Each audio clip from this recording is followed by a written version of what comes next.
question. It's so pretty. Yeah, but what about the book? Not just me. Oh. Hey there, baby. Long time no see. How you doing? It's been a minute. 2 weeks. And our internet's a little... 2 weeks without you has actually been pretty tough. So just It's regular true. internet. Yeah. Yeah. Hang on. I need to turn you up. I need you louder in my ears. Am I too quiet? Do I need to get closer? No, I had you turned down because I had 2 earbuds in, but I can't do the podcast with them both in. Otherwise, I'm like screaming because I can't hear myself. I could turn hear-through on actually, but because you're using wireless earbuds. If you utilize the feature in your microphone, you would actually be fine. Nani? Yeah, your microphone's got a monitor slider. And you can adjust it so you can hear yourself. Yeah.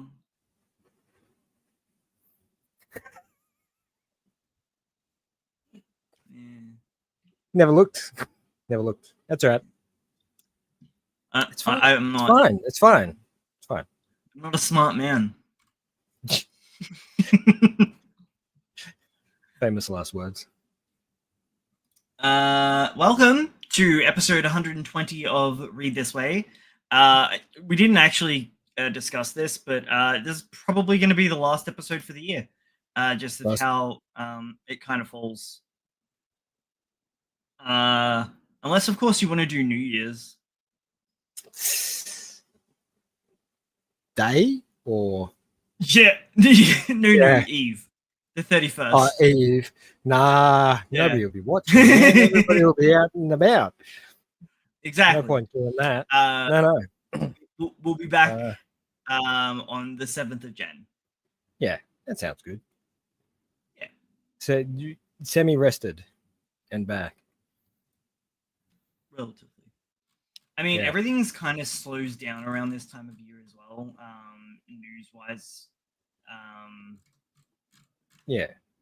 Release-wise, like, everything kind of kicks back up around January 7th anyway.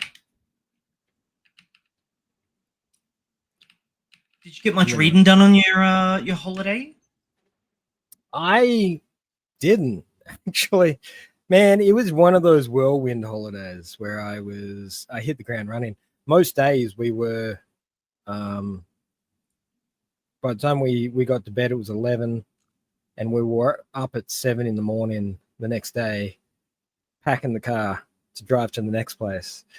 During the 12 days that we were there, we drove over, I think it's over 1,700 k. Wow. Yeah, because we drove all the way from the top of the North Island. I went to New Zealand, by the way, if people didn't hear. He went to Tasmania. They just told him it was New Zealand. I looped Tassie like 4 times. So we drove from Auckland down to Wellington, and then back up again, of course. And that was 14 day and 12-day journey. Felt like 14. It was just it was a lot of driving, but the landscape is it's literally the reverse of here. Everything is hilly and green. Like, it doesn't matter which way you look, it's hilly and green. And the first thing I noticed when we got back was we're just flat and brown. Like, we have some hills, but not like over there. Like, you're constantly going up and you're winding around, and I didn't take into effect that New Zealand's actually really small. Yeah. Yeah. I mean, Australia's pretty massive, but we're pretty big. We only live on the outskirts. Yeah. Well, but looking at the geography of it, though, it's basically just Victoria split into 2 and elongated. Yeah. So it was different. And I described it to a lot of people as the an alternate reality Australia, as if Australia was first colonized. I'm using those air quotes. They're colonized by the Spanish as opposed to the English. So things are a lot more American over there. Really? Yeah. First thing I noticed, Burger King. Now I know this is an us thing. We're the only country in the world that doesn't have Burger King because we have Hungry Jack's instead. But it's a little bit of a culture shock to see it physically in place. They also have Taco Bell, Denny's, like all these American chains. To go Hungry Jack's, I don't understand. Hey, it's a business thing. It's a business deal. I know. Yeah, it's just weird. Yeah, we're weird that way. It was an interesting trip though. Took a lot of photos. Highlights actually would have been we visited both Weta special effects guys. They've got 2 places you can visit. One's incredibly tactile, so you can go there and literally touch everything. They explain all the processes they use. It was a very, very fun experience, which was up in Auckland. And they displayed everything from movies concept to end. And what they've done for the display is they've taken 3 movie ideas and showed you how they took them from concept to finished product, but not actually. Really but it's not actually a movie, so they didn't make the movies. They just did them through the process, and just to show you how it all happens. And it is an incredible experience if you are a fan of physical effects or just want to know more about how they do what they do. It was probably the best experience you could get for that sort of thing. Incredibly nice people. I believe the facilities are run by actual special effects people that have just joined Weta and they're being run through their paces of you work here on the weekends and then you work here on the weekends.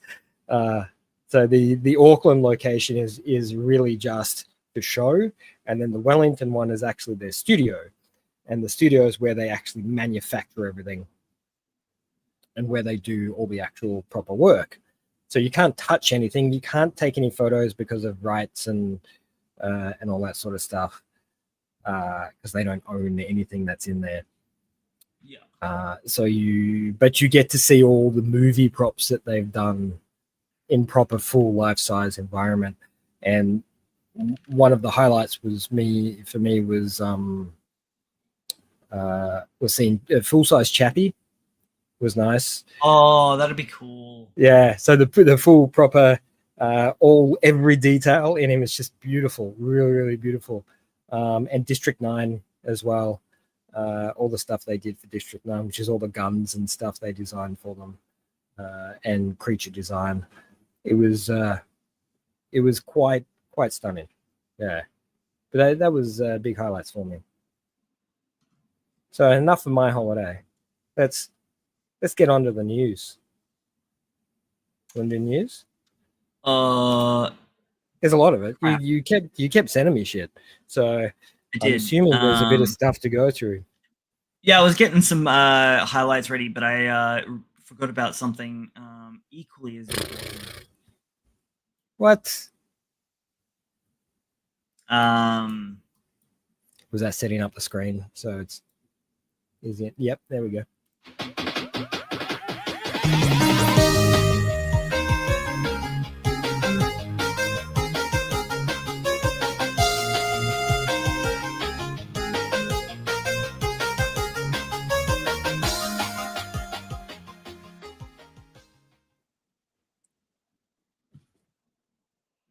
Nailed it. Every time. Love that theme song. It's so fun. It is. Well, let's just start off with this. So these are the Oricon's yearly individual volume sales ranking for 2025. You know what? I don't want to see those guys. I don't want to see those guys. I want to see the guys that are down in the 20s and 30s because we want to know who's getting axed and who isn't. Well, this is individual volumes too, by the way. Oh, as in up to now or for the year. So this is just volume 111 of One Piece sales rankings through 2025. So number 111 specifically outsold. Why? Okay, yeah, I get. Oh, so this is the highest selling volume. Yeah. Yep. That's bizarre. Why would one volume be higher selling than another? It's probably because it's the newest release, I would assume.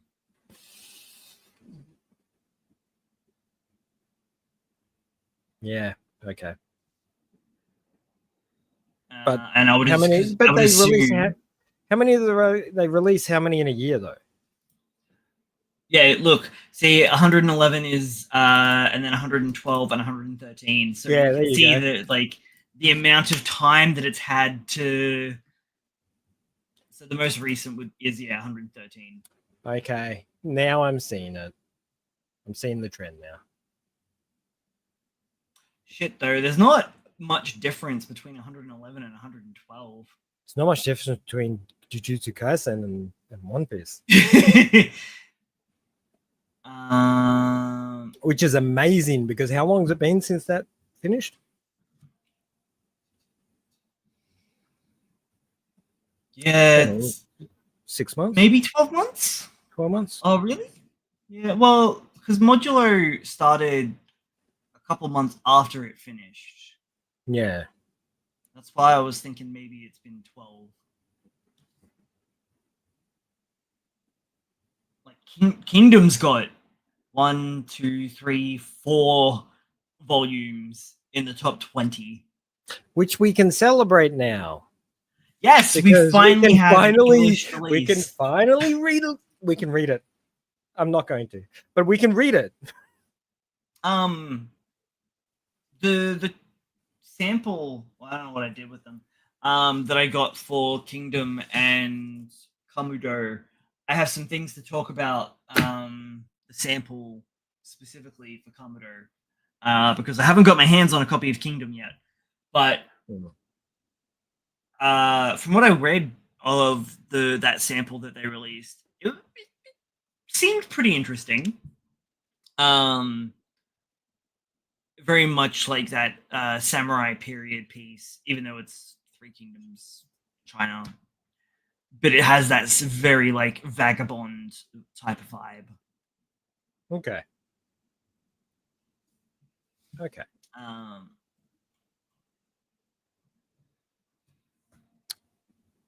Look, none of the newbies are here at all. No, I wouldn't expect that. Yeah. Even Danadan's quite low on the list. Which I guess isn't too surprising. Yeah. Because it's a mixed bag. A lot of people are actually sort of turned off by Danadan. No. Yeah, I know. I refuse. I know. Because we're so far ahead of the anime, I guess it's hard to look back and go, because early on we're just like, what the hell is this thing even meant to be? It was just absolute insanity all the time early on, and it makes so much more sense now than it did back then. Yeah, it's still bonkers weird. Yeah, but you expect the bonkers. Yeah, true. Yeah. So we've got some new serializations as well coming. Well, already started really. Yeah. Wait, did we get? I don't remember seeing this one. The bottom left one. No, the top No. right. The top left. Sorry. I got Top my left? lefts and my rights confused.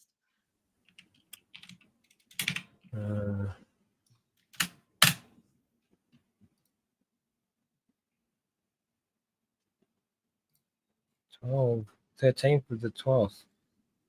Oh, is that what it said? I thought It's a Saturday. You know what? Oh. I saw that, and I did not read it. Because it was in the big panel up the top. I'm like, Yeah. oh, new thing. And I often miss that big panel at the top because I'm too busy looking at the little panels. Well, I the big thing at the top is usually an ad. So I ignore it. And then I'm like, wait, where's Dan? It's Tuesday. And it's literally like this big panel staring me right in the face. I'm like, oh, hey, Mama, there you are. Click on me. So what's the title that Manga Plus has given it? There. Ooh. There we are. Hattori and Fruta's Extraordinarily Ordinary Life. Yeah. I feel like this is going to be a rom-com. Yeah. Maybe. It is a in brackets extra ordinary coming of age series. Hattori is an average teen boy with no passions in life. One day he meets Futara, a girl with a keen eye for the extraordinary that's hiding in the streets where they live. Small wonders can change the world in extraordinary coming of age series.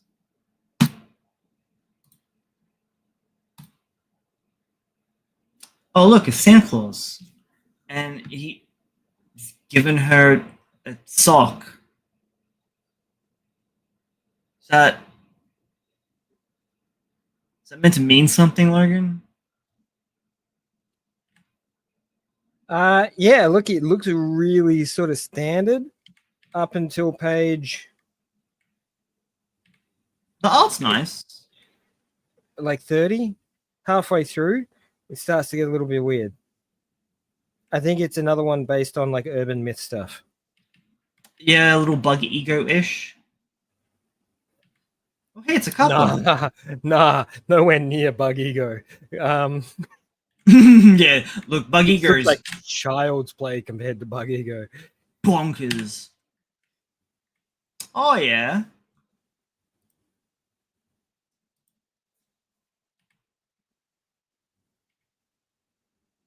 And he sort of ends up getting himself stuck in some sort of upside down version of the world, and she has to save him with a sock. Do you think it looks interesting? It's magical bag. It's Santa's crusty sock. Yeah, so you can put anything inside. Pull it back out again. It's bigger on the inside, you know. That's right. Why is she putting her foot in it? Yeah, you know how does she stand on that? Like, yeah. Like the sock should just flop, right? And she should fall into the sock, right? Yeah. Am I? Yeah. The next one was Alice. You said this one was shit. Wow. That's it. Like, let me bring your text up. One second. No, that's not what you said. Judging, I was thrown. From the cover image to how the art was, I was really thrown. Really? I don't know why. It looks the same though. It's just not in color.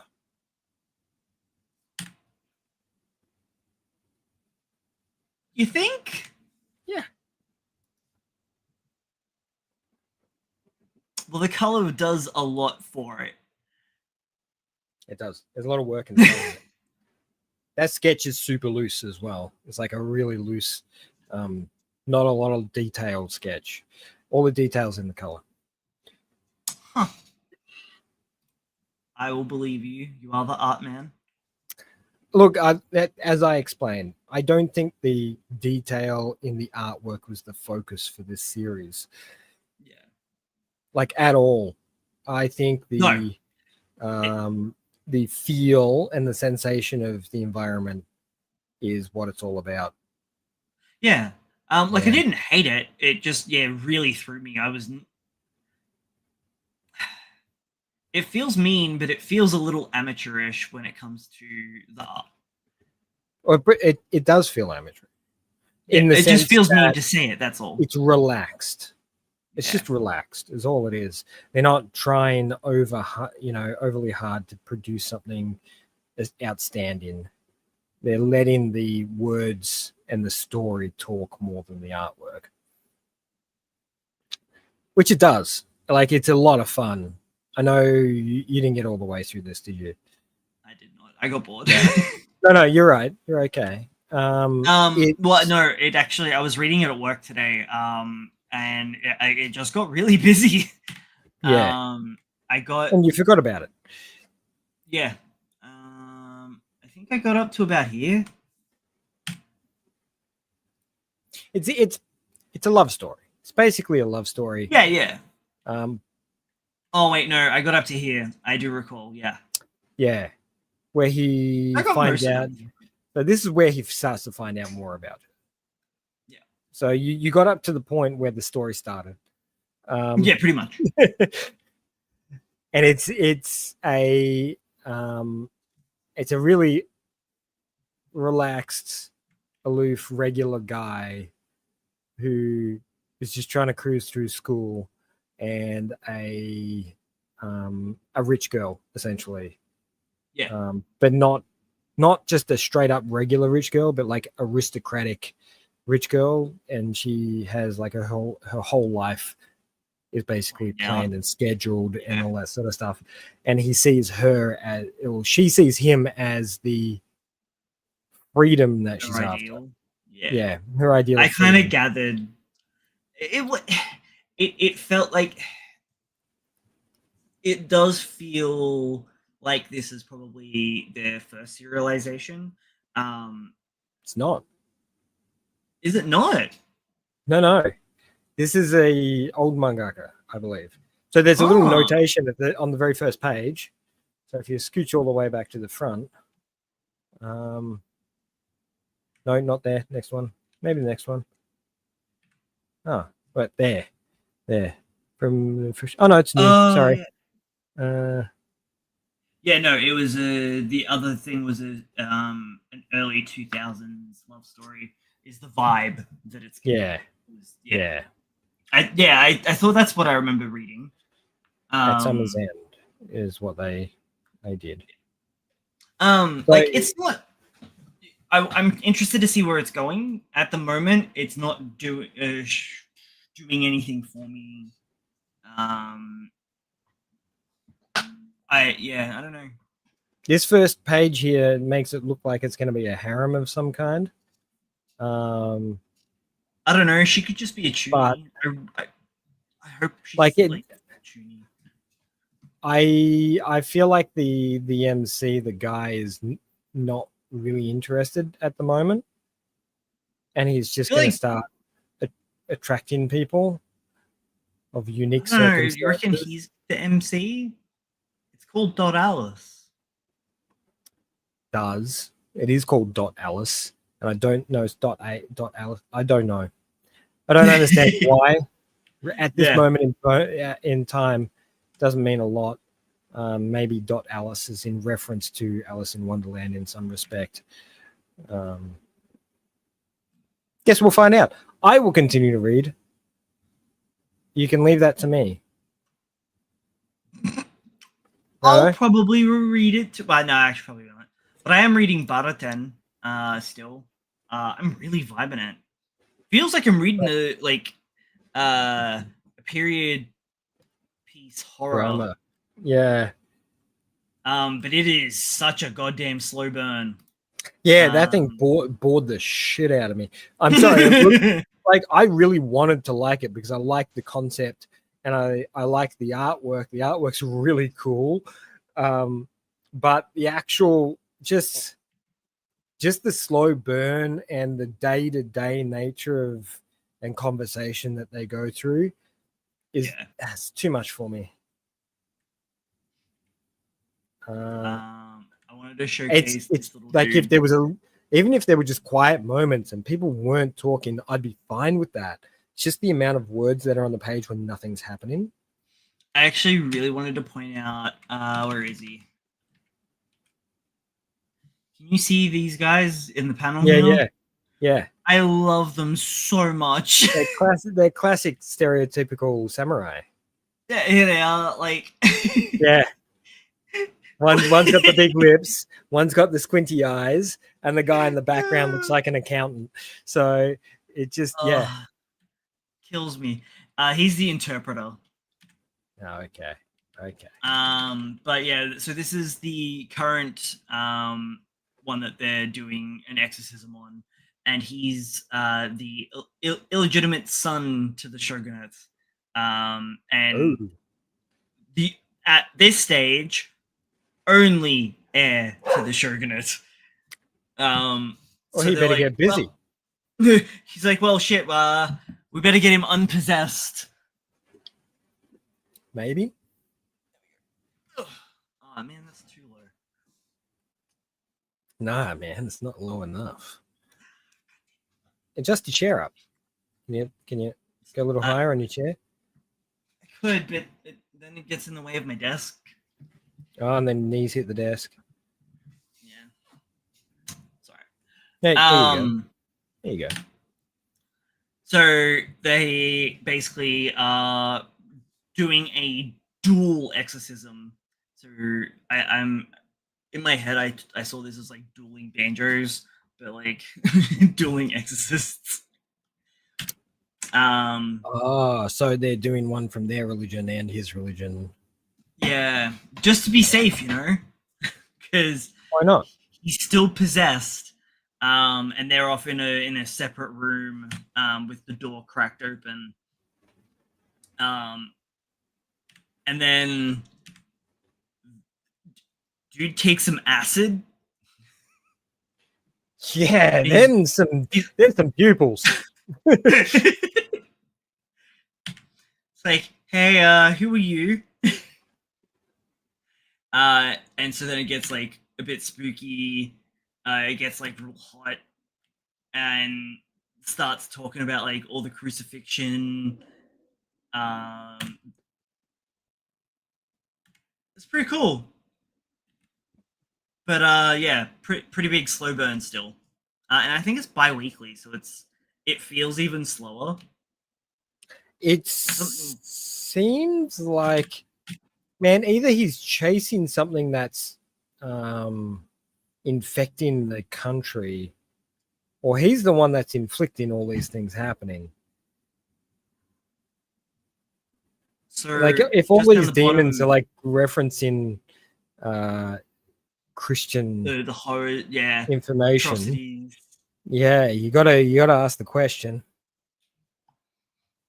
Oh, nice. Down the bottom here, it's actually being advised by a history professor. That's interesting. Like I said, it does really feel like a period piece, but like a historical period piece. Yeah. I really like the vibe, where it feels, what's the word? Edutainment. Yes. Yeah. Kind of like getting a bit of a history lesson, and then also we're going to throw in some actual kind of like Usagi Yojimbo. Oh yeah. I thought that's what you were talking about. Yeah. That's what I was going for. Love me some Usagi. Yeah. So let's wait. It'll be interesting to see where it goes. Indeed. If it I continues. read this one today. I was like, I have to show Logan some of these character designs on the pod. Oh, They're really absolutely. cool. I love these little fun characters. Stuff that is cartoony. I enjoy cartoony stuff, especially when they're characters that you don't expect. Like, you don't expect a group of these super serious samurai guys to have the goofiest faces across the board. And of course, if they ever enact, their abilities, they will be of absolute precision and functionality. But as you see them, they're goofy. It kind of feels like what's the Tezuka one? Oh man, you're gonna have to narrow that down. The one about the samurai. Oh yeah, Dororo. Yeah, Dororo. Dororo. There's too many titles that are so similar. Dororo, and they got to roll that R as well. Dororo. And then yeah, I know the one you're talking about. The one that's where he's the peanut. Starts off as a peanut. The shelled peanut. Yeah, he's all squishy on the inside. Yeah, that was a fantastic story. It's almost like if he had his Astro Boy art style and had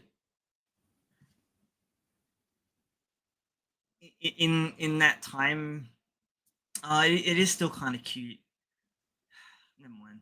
I don't know. It's giving me some Tezuka vibes. In the art department. It's just because of that sort of cartoony look. Aspect, yeah. And we don't see a lot of cartoony stuff. And that is such a broad thing to say, cartoony. But I'm referencing to the really simplistic visual style. Yeah. And the anatomically slightly incorrect structures of everyone. Everybody's exaggerated in some way. And that's what I'm referencing to as cartoony. And you're right, Tezuka did a lot of that sort of manipulation of the physicality, and was one of the earliest to do so. Was the earliest to do so. He changed the landscape and all that sort of stuff. So for him to influence over the years, of course, everybody's going to look a little bit Tezuka-like, I guess. Until one of his fans breaks the barrier and changes things forever. That's a story for another time. So we're getting another one after Christmas. This looks like another ping pong one. Does look very ping pongy. Yep, table tennis. Yep. Hyundai table tennis. And then Shimaroku. Now that looks interesting. Oh, cool. Music one. Cool. I'm down for a new music one. Haven't had a new music one in a little while. I was kind of feeling a little bit nostalgic for Beck the other day. Ooh, what are these? Yeah. Oh, I remember this. Sayuki. Remember the last Sayuki? This got the axe years ago. Oh, no, I don't remember. I don't know what that one is. She looks fun. I do remember this one. I can't remember what it was called though. It was a one shot, wasn't it? Yeah, that was.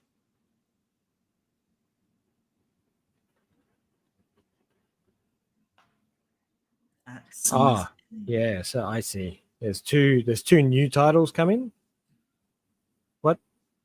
I don't know what this was. I think this was just in the maybe. No. So Last Sayuki was the one did this one. At Summer's End, we know was at .alice. Yeah. So this one is the ping pong. Okay, I can see that. And the one shot is the music one. But also, because it's a 2-part team. Ah, that's what was throwing me off. Mystery and missing slow grass. Oh, that one. Okay. Yeah. Yep. That'll be interesting. I think that'll be interesting.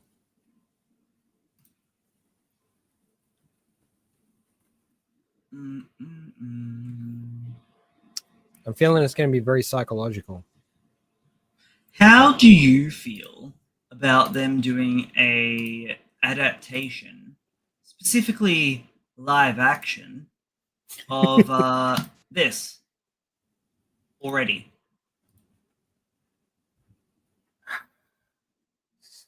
Well, it's just another thing for them to sell, isn't it? Yeah, it's just money. Yeah. I think it can be another medium that will portray the feelings and sensations of what that story had. The idea that it's heading towards a physical film could even be a push from him directly. You know, being such a big film buff, like anime is cool and all, but he's a film buff. Yeah. You know, he wants to see live action movies, and most of his characters are physically human in structure. So it's not difficult for them to do so. I think Look Back's probably the best option. But what was the other one shot he did? Okaeri. Yeah, Goodbye Eri. Yeah, which I think would be it'd be really cool, but I think it would be tricky to do because they'd have to record the whole thing on phone. Oh yeah. Yeah. But it could be. Yeah. Could be well done. I don't know. Oh, it could definitely be beautifully done, but it would have to be done by someone who knows what they're doing and they know how to handle the way the scenes fit. I mean, if they shot it 1-to-1 and did it exactly how the manga was, I'm sure it'd be fine. But there's a level of interpretation that's required to shift from manga to physical film, like live action. I think this will be very reliant on the actors, because Look Back is it's a very emotional story, and it wasn't reliant on the art to tell the story. Like anybody could have written that and wrote it and drawn it, and it would have had the same impact, because the story itself is what carried it through, and the way he, planned everything out and put it together. It's an emotional ride. So if they can pinpoint that, if they can get the actors to do the thing correctly, it's fine. That's fine, as long as they do the lighting well, which is something I know Japan struggles so heavily with. Don't know why.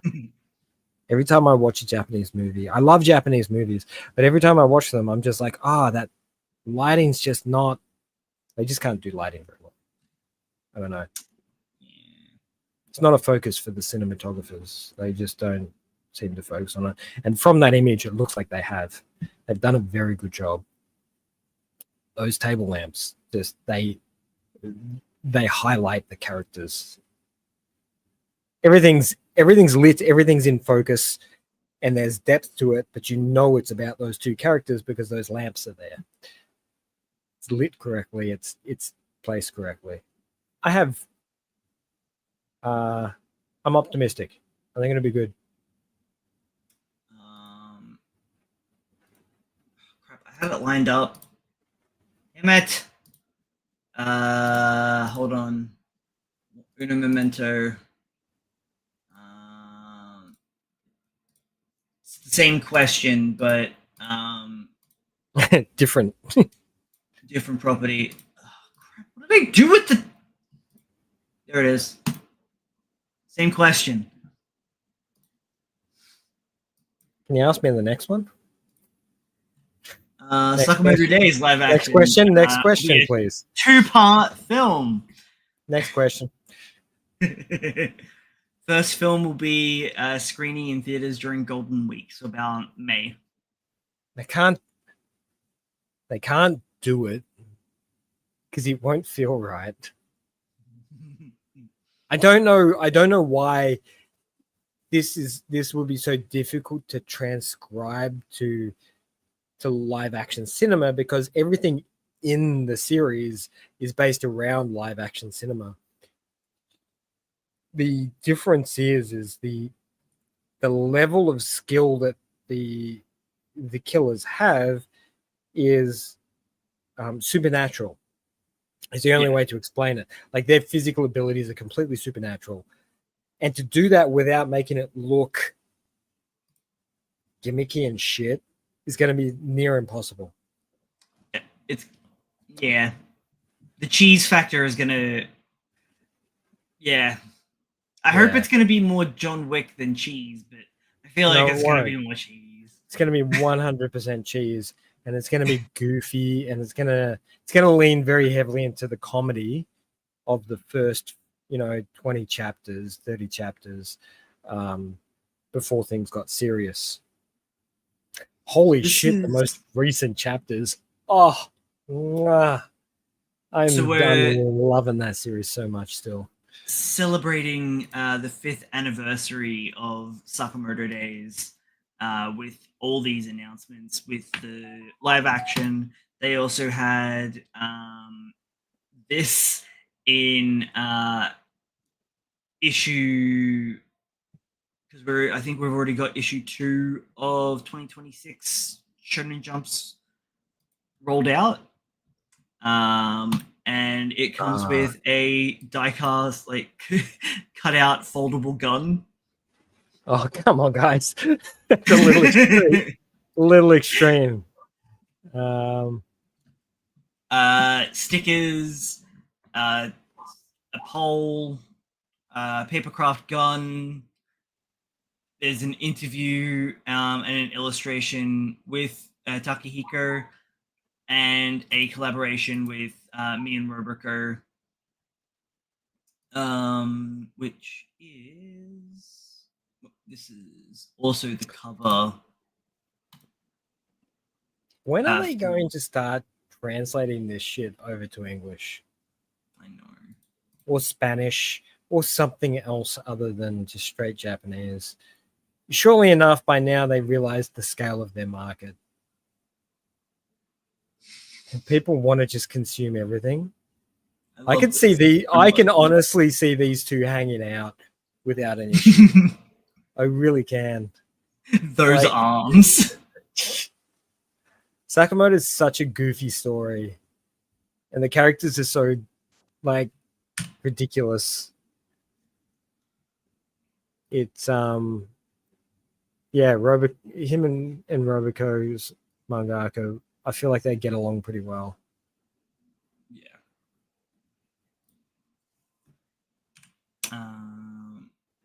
These are the color pages that were in said magazine. Have you been keeping up with this Modular? Holy crap, dude!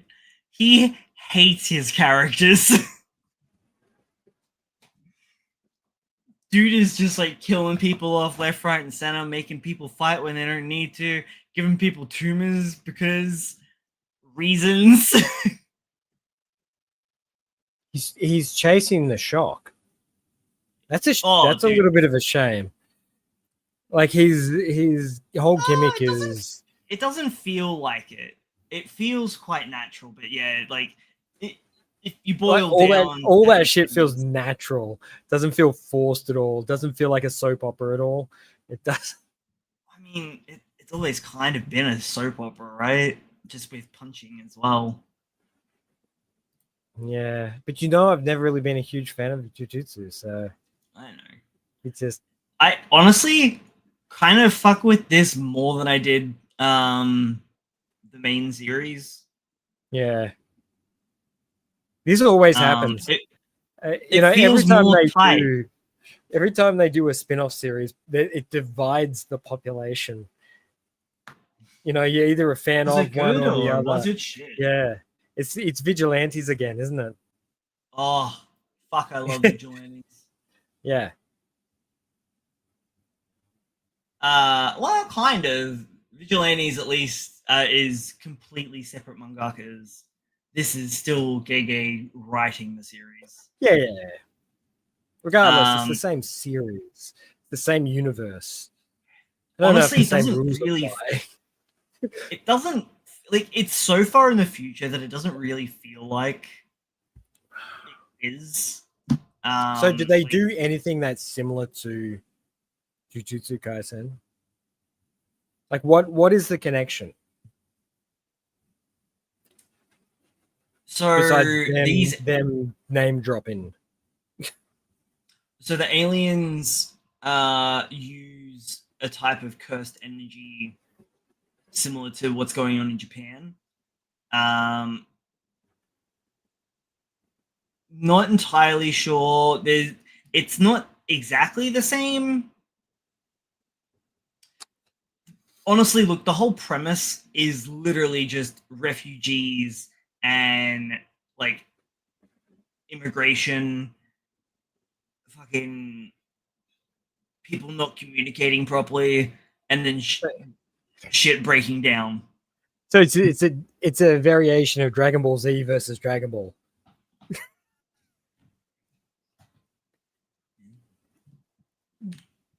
Like, at aliens.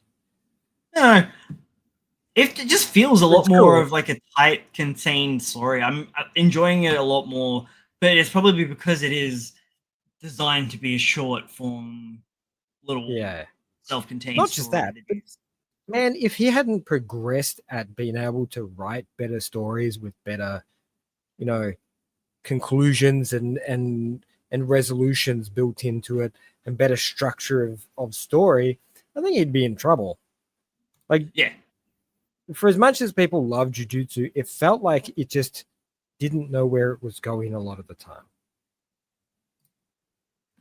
So this is the latest chapter. This one feels like it knows exactly where it's going, knows exactly what it's doing to the characters, it knows exactly what's going to happen. It's a very different writing style for him. So she's got a brain tumor. Does she? Yep. She's looking pretty good. Oh yeah, the throbbing and the blurring. This is her here too.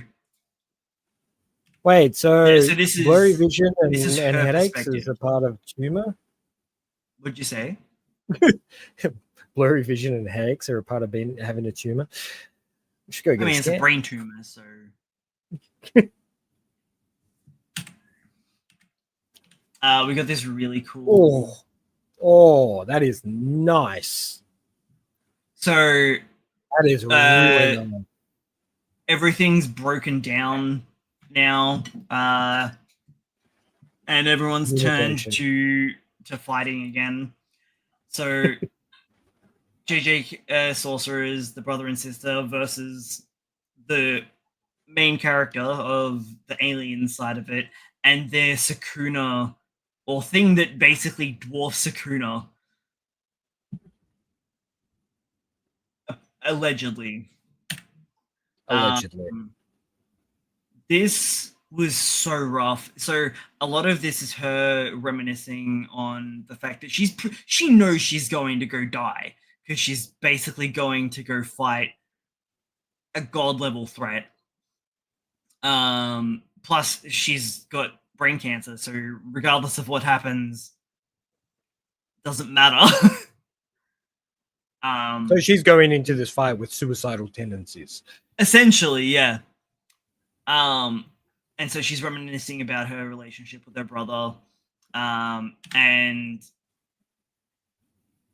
this was heartbreaking. So she's already kind of out of it a bit.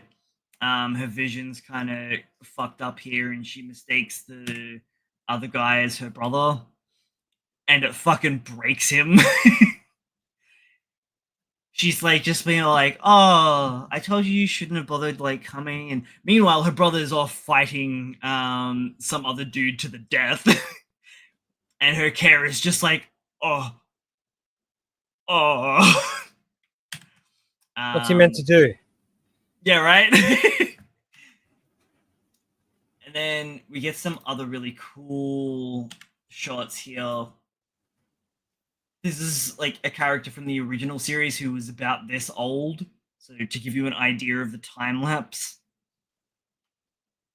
So it's like it's about 30 years, isn't it? 40 years. Grandchildren. So it's like almost like 60 years on. So he's talking about how they're in a time of peace and these children haven't been able to see true terror.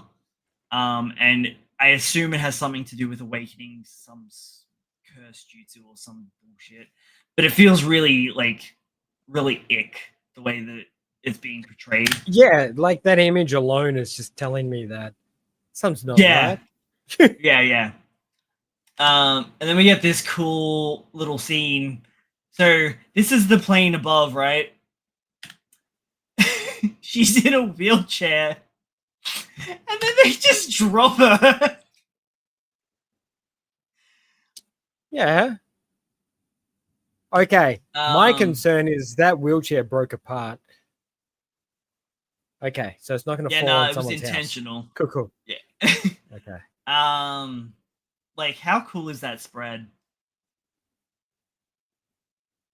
It's a good spread. It's happened in the city, man. Pretty nice looking art.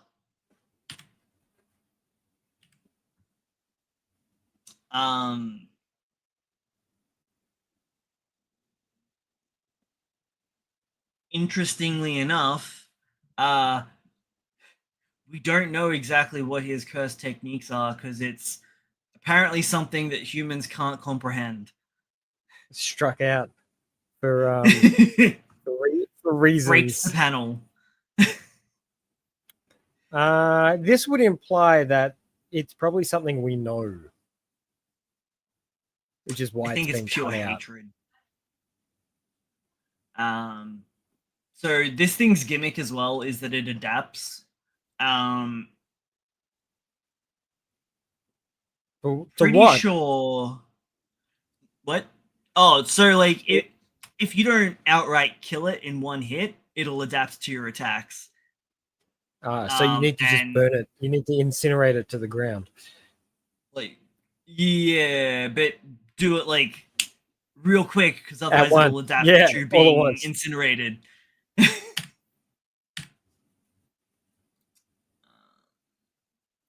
Did he just do another bad guy that is impossible to kill? I don't know. I don't think so. Well, see, that's the whole thing. There is no bad guy in this. Like the bad guy is the aliens that kicked the other aliens off their planet.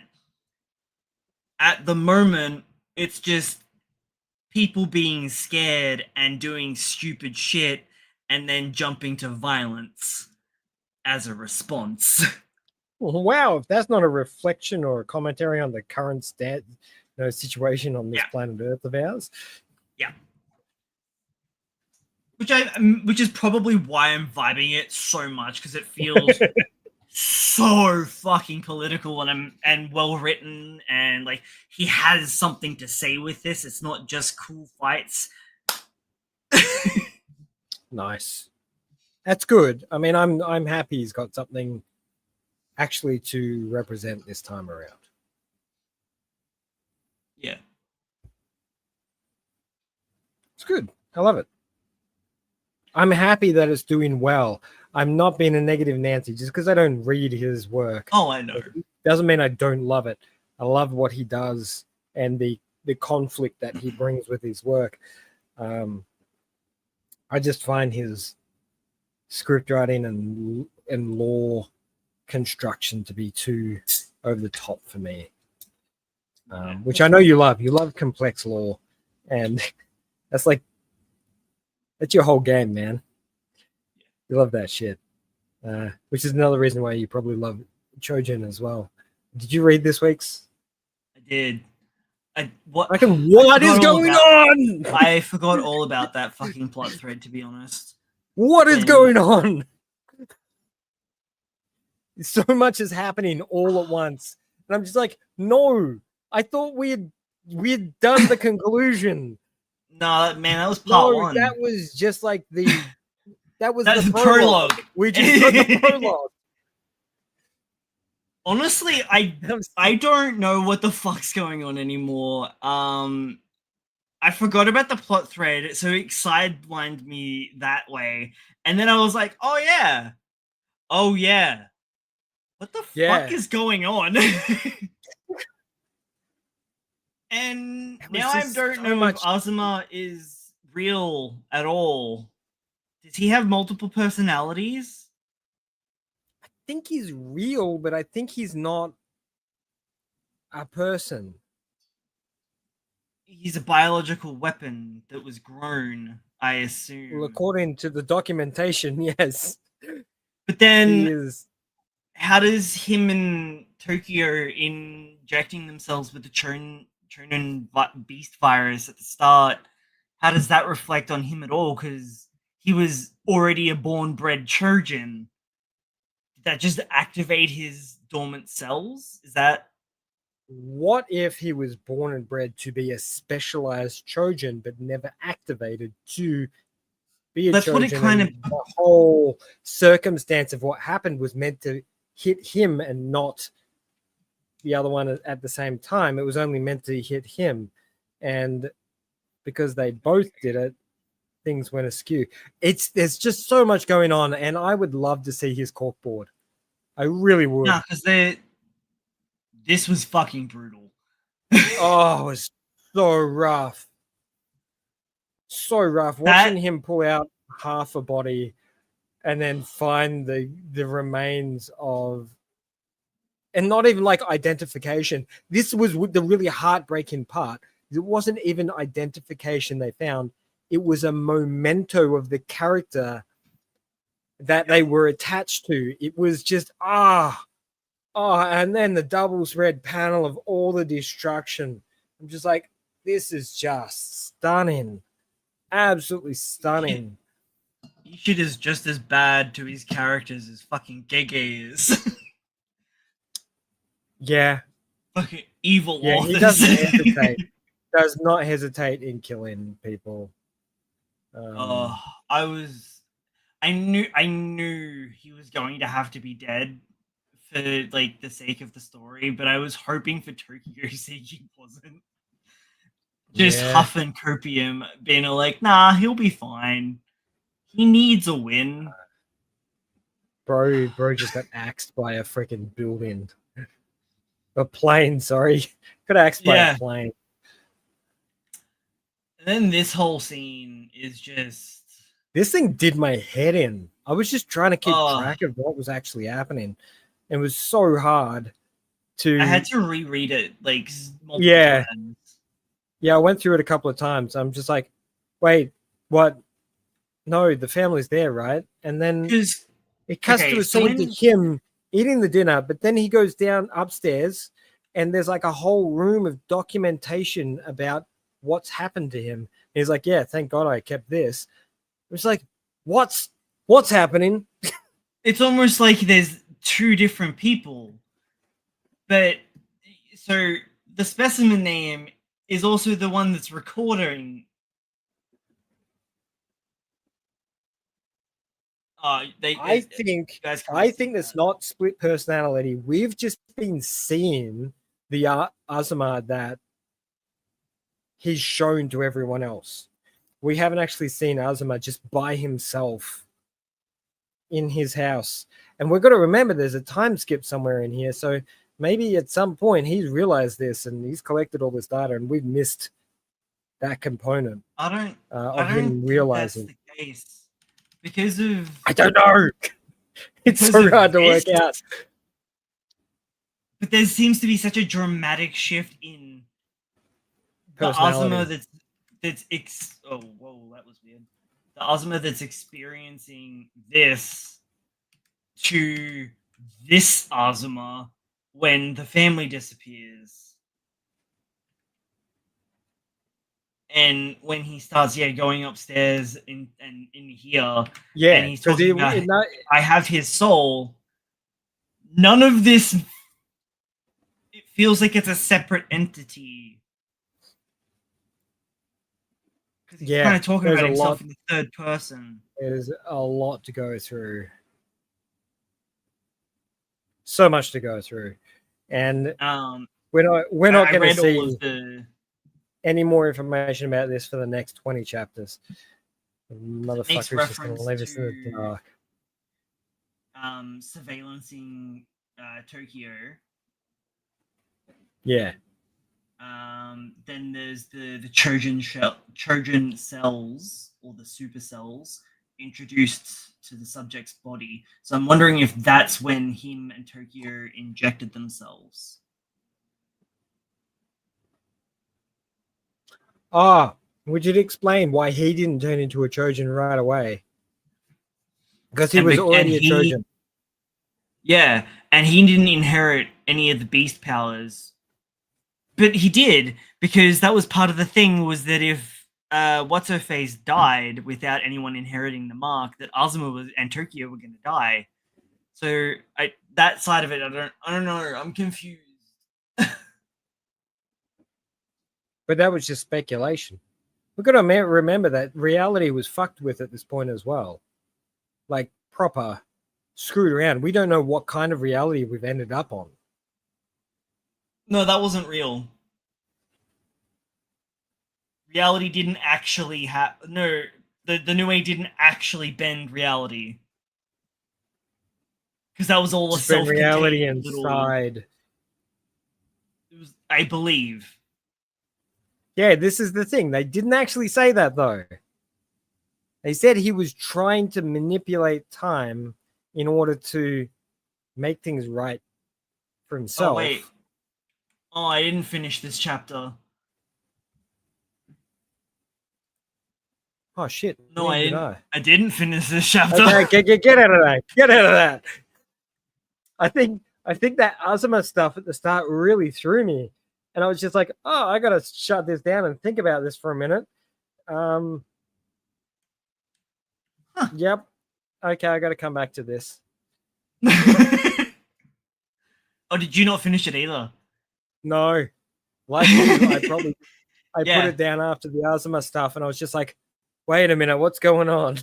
I got really confused. And I think I read that 3 times, and then I was like, yeah, that's all the Trojan that there is.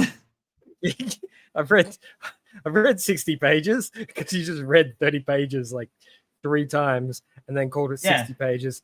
Got really confused and just went, okay, that's done. That's enough. Yeah, then my dinner arrived. Yeah. They're never going to be able to animate this. They can't animate this.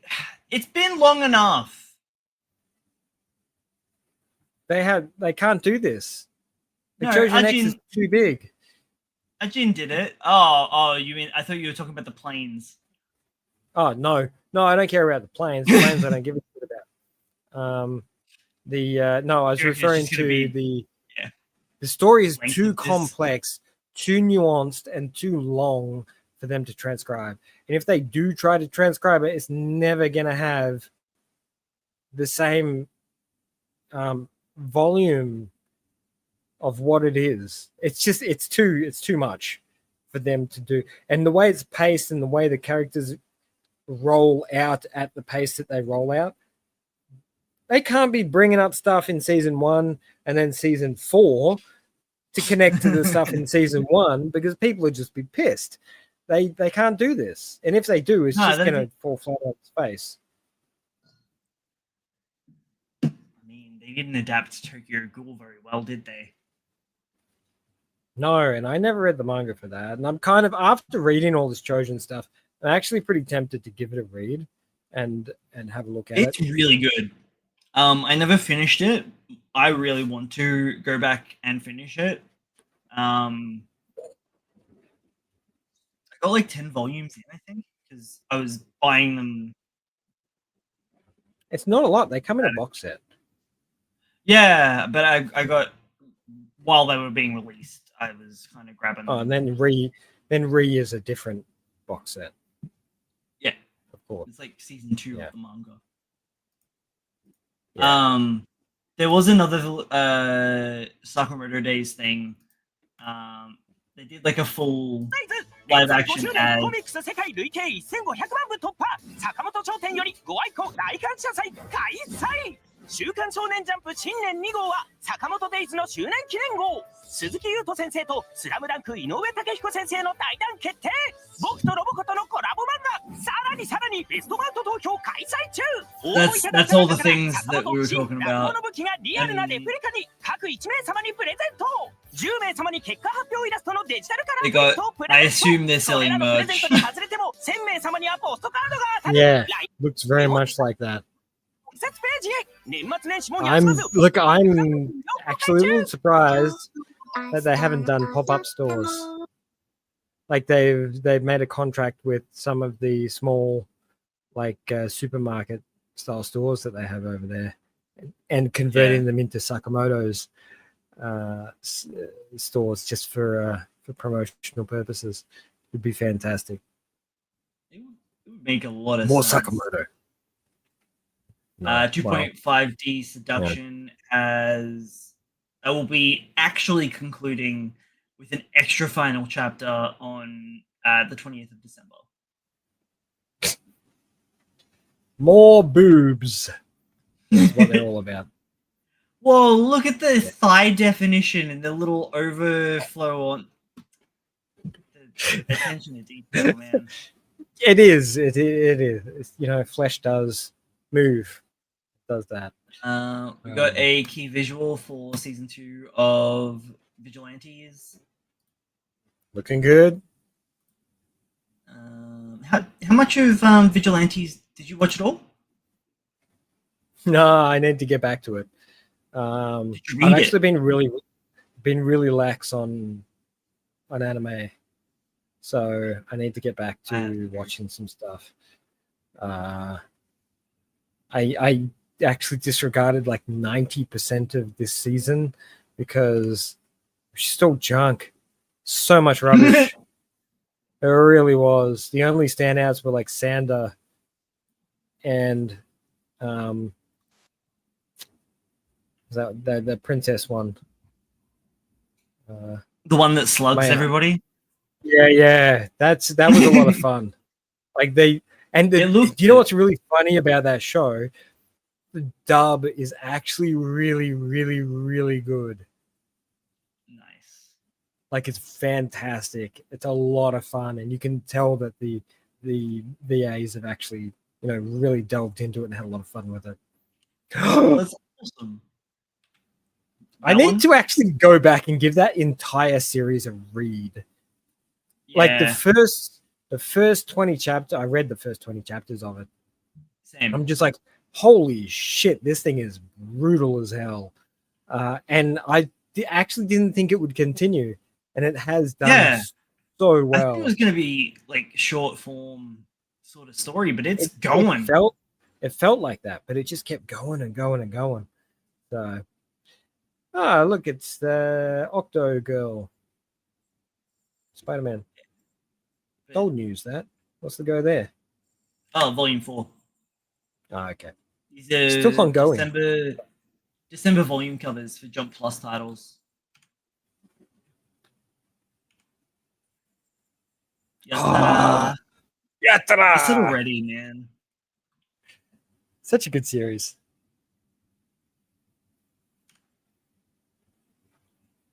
Asura's Verdict. I don't know. Is that Asura's Verdict? Yeah, that doesn't look that's right. The girl that he saved. The one that worshipped such a deceptive cover. Such a deceptive cover. People are going to pick that and go, "Oh, this is so cute," and they're going to like, Oh my god! What the hell? Oh my god! I need to check this out. I haven't had a try of any of it, but it keeps the title and the covers keep piquing my curiosity. Which one's that? Because Ryota killed his brother. Oh, okay. Righto. I thought those were grenades for a second. I wasn't even looking at the grenades. I was too busy looking at her ears. Oh no, they're pots. Huge. I think they're flower pots. Yeah, I know they're pots, but you can't tell because her ears are so big. It's just distracting. Have you been keeping up with Remember? I haven't read it for a few chapters. Oh, I feel like we're so almost towards the fun. end. It is. Yeah. I'm enjoying the cheese. That needs to be a movie or a series, like a short form, like 8-episode series. Man, that would be fantastic. This thing is really still going. I also really want to give Kurumizawa's Folly a chance because its covers look really cool. Pretty intense, man. Right?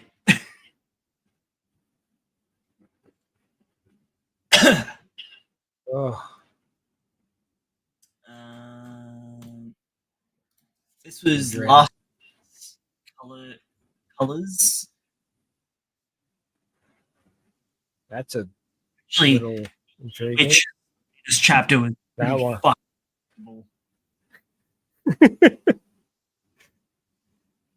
It's got some interesting character design work.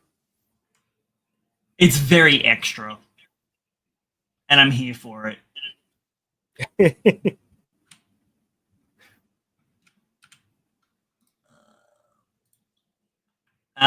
Also, World Trigger is getting a reboot announcement.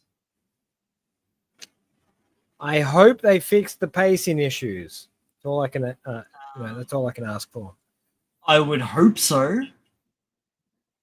It's the only thing that stopped me from continuing with that series. Everything just took so long to get to where they were going. Yeah, and it always like diverted off onto another sub story that didn't have anything to do with the main story, and it slowed everything down. The pacing I found was really struggling, but people love it. Like it's a super popular series. Its issue is exactly what you said. Like it got animated too early. It's still ongoing manga wise. Like but it's a few numbers up now. Yeah, it's like 200 and something now, isn't it? Yeah, something like that. Blooming Love has ended with chapter 58. 7 volumes.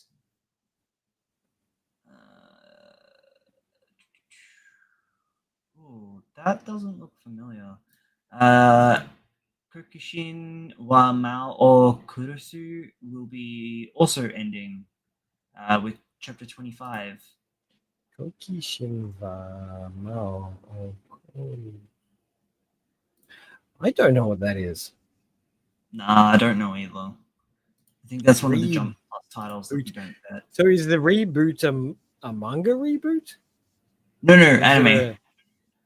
Anime, okay. That's all right. Studio? Yeah, there's obviously a studio behind it, Logan. I'm aware. Okay, so a little bit of history that I have with World Trigger is I read the manga quite before the anime dropped. And when the anime dropped, the first thing I noticed was the action wasn't fast. The action felt really slow in the anime, whereas in the manga it actually feels relatively fast.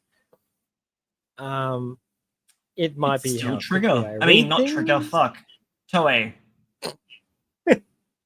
Toei did the so first one, and yeah. I don't think. I think it would suit with having a style that's a little bit more loose. Toei is good, but I feel like they tend to be a little bit rigid about their style. They are kind of undergoing a lot of changes at the moment, though. Yeah. It'd be nice if they had a studio that was a little bit looser in their design and their animation and their action, because of the fluidity of the nature of their attacks and the way they do things, it would suit better if there was someone that was more knowledgeable in that area of action. Okay, come on, roll it out. Who's doing it? He's died. Oh, is it that bad? Fuck everything else. That bad? Fuck everything else. Fuck everything else, Logan. It's official.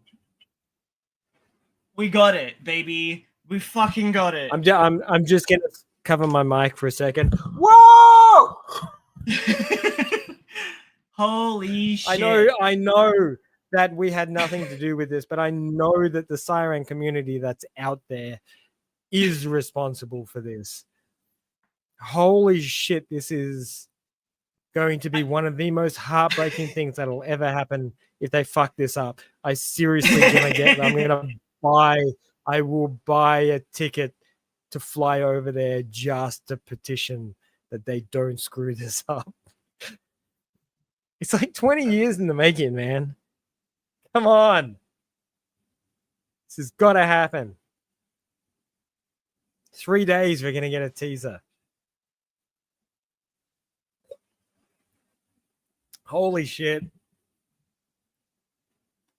This is fun. I can't I knew, we knew. But I would be hugging you right now. Movie. I'd be like, huh? Oh wait, no. I think it's just translation as like this is the PV. This is a movie / maybe moving pictures. Turn that audio off. Hold on. Right.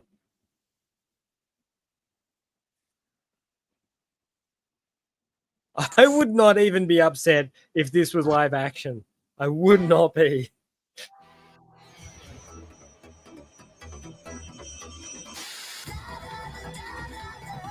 That's got a lot of cool vibes going.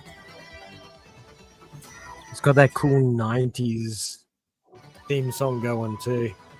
Oh. Dude, are you fucking ready? Holy shit. No, I'm not. Happened 2 days ago. How did I miss this?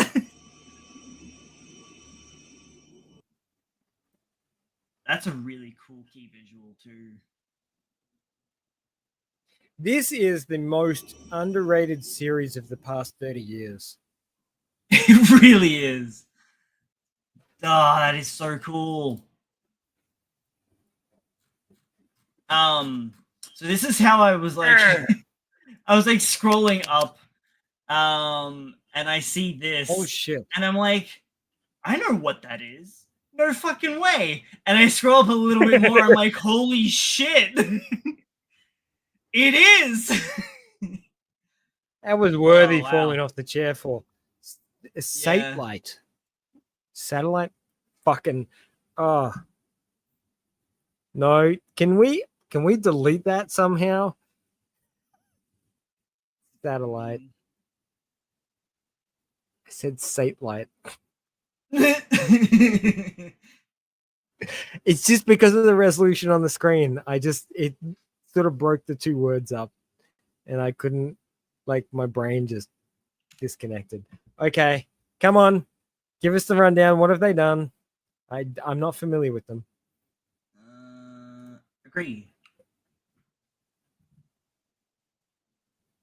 Red Ranger. Uvel Blatt. That actually looked pretty good. Oh, this is the yokai. What's the English title for that? I can't remember. That was relatively recent, I think. Yeah, That they're was an last active year. studio. The Terrified Teacher at Ghoul School. The Red Ranger show was actually kind of funny. I did watch a few episodes of that. Oh, that's right. That's the Isekai Red Ranger. Yeah. And he takes his Red Ranger powers with him to an isekai environment. It's hilarious. It's so stupid. Oh, dude, it's the same dude that did Sakugan. Okay, they better look. Cannon Busters. You knew that they were the same. Oh, but that was. They got some hits and some misses. I would say that if they take their time, this will be okay. And we've waited for as long as we have. There is no rush for this to happen. So they have been around for a while. Yeah. Oh, they did everything, all of Fairy Tail.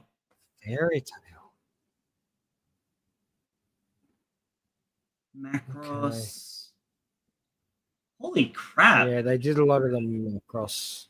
Oh, dude, they did Hellsing Ultimate too. Hellsing Ultimate. Come on, just bring that game. Bring that game. And we're fine. It's a pretty good studio to have. They've been at it for a while. Okay. Give me some info here. What do we know? We know it's been in production for a while because this information has been sort of scooching the market for like 6 months, right? Yeah, longer. People have been like 12 months? Saying that this has been the object of obsession, one would say, for this whole project of cancelled series being animated. I'm so fucking happy. It feels weird because it's a present that I knew was going to come eventually, but to see that it's finally eventuating, it's hard, like, to take it on board. It's what is happening next year? I will get Siren next year, too. and Black Torch is coming back. And I'll have Half-Life 3 next year. Like, all this shit's like 30 years in the making, man. It's insane. That is nuts.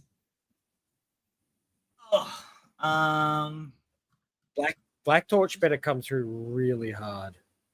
Like, they've been talking about this thing for a long time now. Yeah. It's looking good, though. I'm glad they're taking their time with it.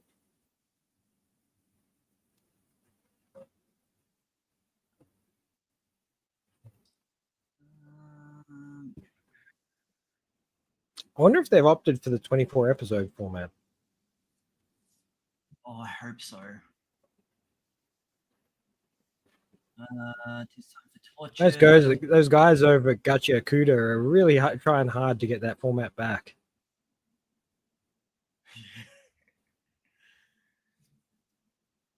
And I don't mind it. 24 opposites, 24 eps per year. Sorry, you said opposites, and then I said opposites. I know, sorry. You and I that's right. Is coming to the screen January 11th. Followed by season 2 of "'Tis Time for Torture" on January 12th. Why did I think Polar Opposites was already a thing? Is that not already? We've been talking about it a lot on Manga Plus, but it hasn't got an adaptation. Must be something else I've seen. Because it's a trope. Ooh. It's a trope that's been around for so long. Ruri Dragons on Sudden Break this week. Series is going taking it slow. January 5th. So hopefully they're okay. No, just taking Christmas off. Yeah. The use of the word sudden gives me concern. Yeah, I guess. But we know that she's been, on and off for a long time.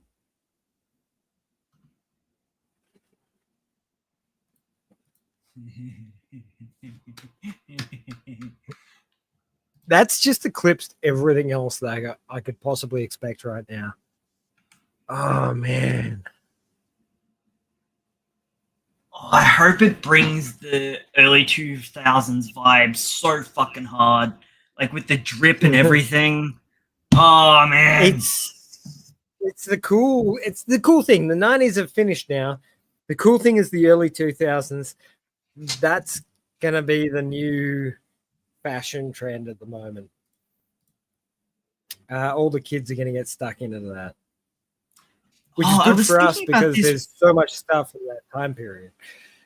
Man. I was recently thinking about I think it might have been Kyoshi, actually. Maybe, I don't know. There was something that I saw recently in the lineup that made me think of like how good the fucking drip was in Bleach, and the modern equivalent that we have now was something, but I can't actually remember what it was. I feel like it was Kyoshi, but I'm not sure. I can't remember. Kyoshi definitely has early 2000s vibes.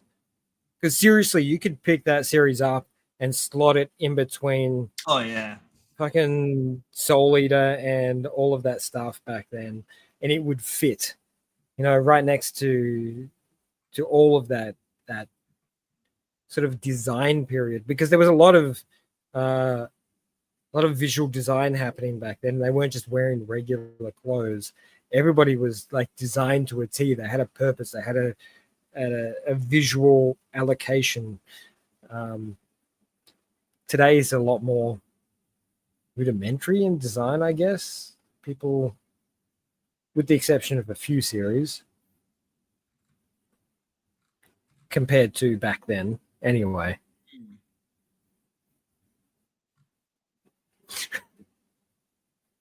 Oh man, I am psyched.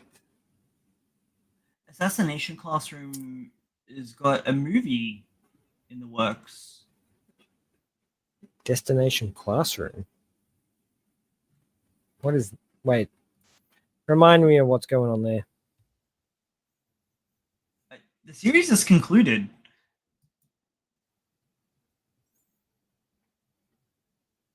Oh, Assassination Classroom. Sorry. I thought you said Destination Classroom, and I just got really confused. Right. No. Yeah. So yeah, movie, 20th of March next year. Not entirely sure if it's like a continuation that you can kind of slot in somewhere, or no, it looks very much like a collection. Maybe they rolled it into one movie. Cut the fat. Maybe.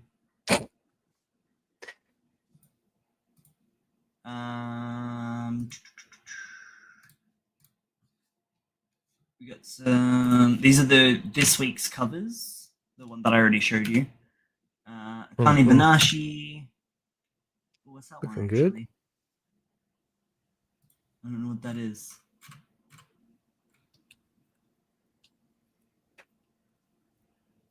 What is that? Koku Goku no Maga Maga.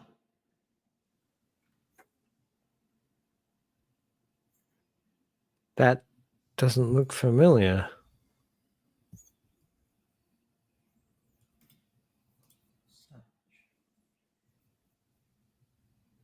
this a new title that we're meant to be getting? Oh, holy shit, Kagurabachi, dude. Sorry, got distracted. So Kagurabachi. This week's chapter was incredible. Oh, I didn't. Man, I haven't been reading much Kagurabachi. Like I drop in. I didn't flick through this week's. It was pretty cool. The thing that I thought was going to happen happened, but it was executed fucking flawlessly.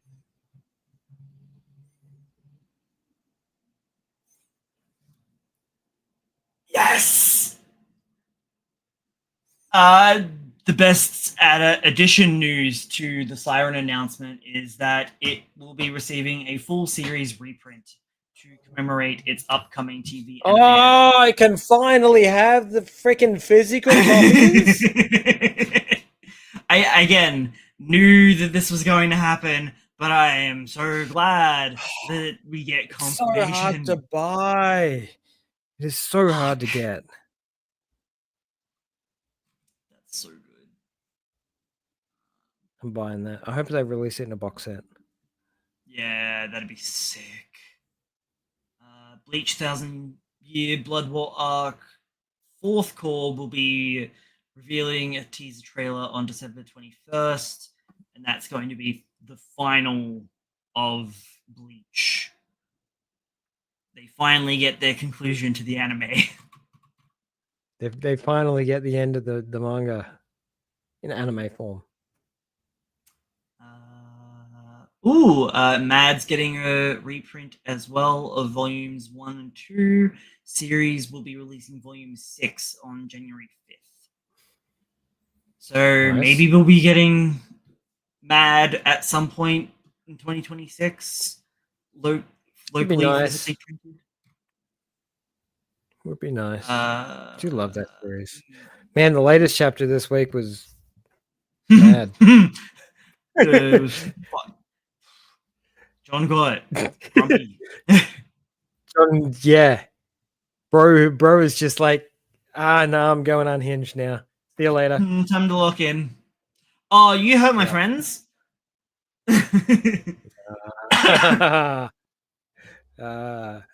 He's yeah. It is a real sort of inspired by Dragon Ball moment where it's just like, oh, you just hurt one of my guys. That's it. That's the end of this. I'm just gonna sort you out now. And I love the fact that he hasn't turned. He is just pounding them in human form instead of turning into his alien form. I have a theory about this. And I feel like he's doing like partial transformations, but compressing all of the transformation into those partial transformations, which makes it so explosive. That's my theory anyway. I did also forget that he is one of the horned ones, and they're meant to be super powerful. Did forget about that. Yeah. Yeah, he's a badass. But it's easy as I was explaining to you my theory. Yeah, I know. Oh man, I was thinking about it today. I'm like, yeah, maybe that's what's going on. I'll tell Logan later. And as I'm telling you, I'm like, oh yeah, actually, that thing that you forgot, I'm going to tell you now after you've finished explaining all the things. The Marriage Toxin is coming out April next year. Nice. They've taken their time. We got a PV for that as well. And Aaron the Southpaw is also coming out in the same month. Now we got really confused with this one because we thought it was a boxing series, but it's not, is it? No, not at all. Is it a painting? Yeah, or drawing or something. Art, something artistic. Yeah, I can't remember exactly either. And this doesn't give you anything. No, this could be a boxing anime for all I know. Look at him. And this guy, he could be running like a women's boxing gym. No, these are just the romantic love interests. No, I just assumed that they were boxing too. gender equality and all that sort of stuff. Yeah, I was No. being sexist. Yeah. There was an English side. I didn't notice that.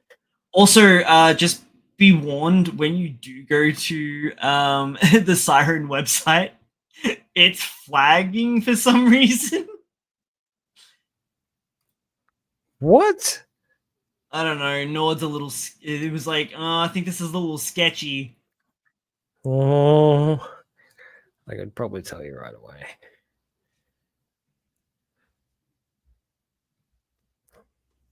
There's so many layers of freaking protection on my phone. Let me have a look. What is it? Siren? Siren-anime-global.com.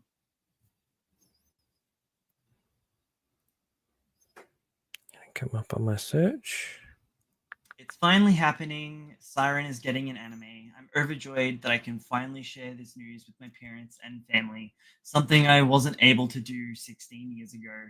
Several young editors and anime production staff come up to me with a fiery gleam in their eyes, telling me they loved Siren when they were teenagers.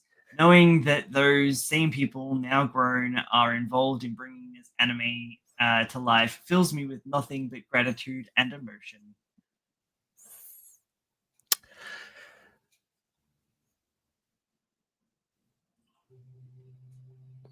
Look, if it is actually it, no, I haven't gotten there yet. If it actually is fans animating it, I've got a bit more faith in it. The fact that they said 19 years ago, was it? No, 16. 16. I thought it was way longer than that for some weird reason. It, like, the manga has this sort of timelessness to it when you're reading it, because you can't tell whether it's based in like late 80s or early 2000s. It could be anywhere in that space. Yeah. And then like it jumps all over the place as well with timey-wimey shenanigans. Oh, dude, I'm so fucking pumped. I can't believe that it actually happened. The only other thing that we've got left, pardon me. Sorry, man. Just doing a general Google search on Siren is one of the funniest things you'll ever see, because it'll just be like a list of Siren manga. Why is Siren not an anime? When is Siren an anime? Is Siren going to be an anime? So it's just like this massive list of like Pinterest and Reddit and Anime News Network and all that sort of stuff. And people just like, when's this happening? This is like one of the greatest series that's ever happened, and nobody's ever done anything with it. It's sad. Sorry, go on. I'm trying to figure out what exactly this is. So this is Kono Manga ga Sugoi. And it looks like it's split between we've got a male category and a female category. And maybe these are like the upcomers. Logan, translate. What does it say? It says, I can't read Japanese, but I will get my translation duty that will tell me.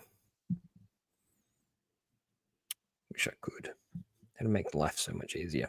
Amazing manga, festive illustration, special survey, special feature, the top manga artist of all time.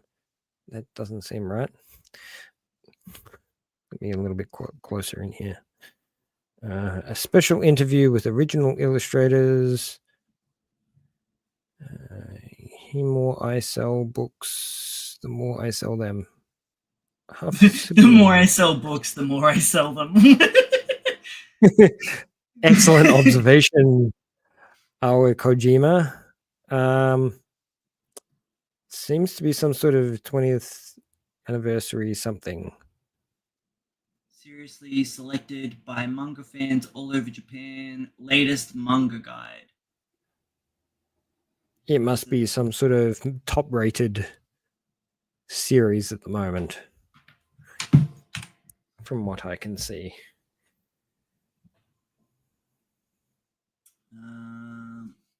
Ichi the Witch, Strikeout Pitch, and none of the others are a part of Shueisha's lineup by the looks of it.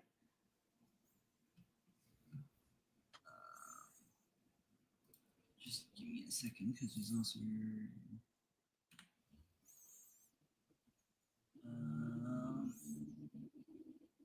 Kagurabachi.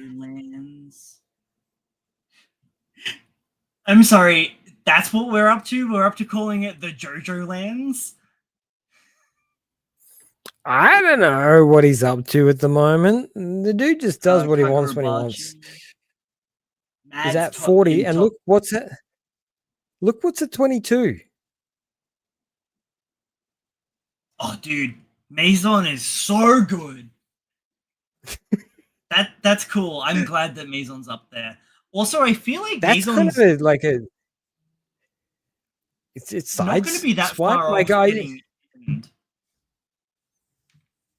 You think? Still early, isn't it? I don't think it was planned to be a massively long series. Huh. Yeah.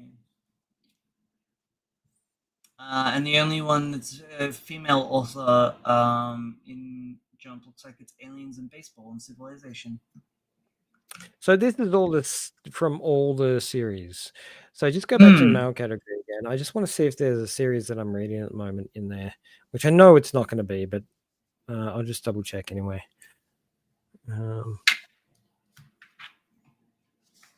Because he never gets the recognition for some odd reason. It's called Tower Dungeon. Yeah, I thought that was the one you were thinking of. Yeah, man, it's so good. Oh, Vinland Saga's there. Nobody, I don't think I'll ever meet anybody who's actually read it. I don't know. It's on my list. Like 3 volumes are out. You can buy them off the shelf. But they're hella expensive. So there was also some special illustrations that go along with that. So 20th anniversary special illustrations. We've got so I think these I'm not entirely sure, okay? So we've got I think these are the winners over the years. Maybe. We'll find out. So this is 2007. We got Detroit Metal City by Kiminori Wakasugi. That looks pretty wild, man. 2008 is 81 Diver. Okay. Male, female winner. Kimi ni Todok by Karuho Shima. Oh, I know that one. Kimi no Todoke. Yeah, I know that one. I think it's on Netflix. That was 2008. Yeah. But I think it's an animated series on Netflix. Yeah.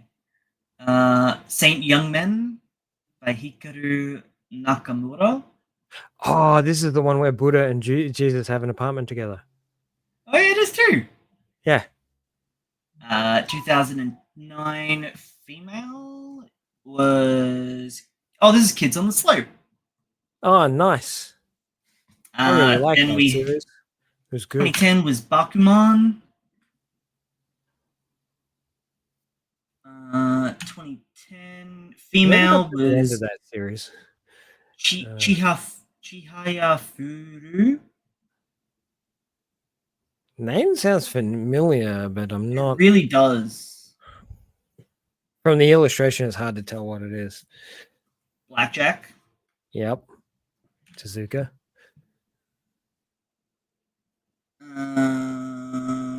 Which one's this one? Hanano Zubara Meshi? I don't know that one.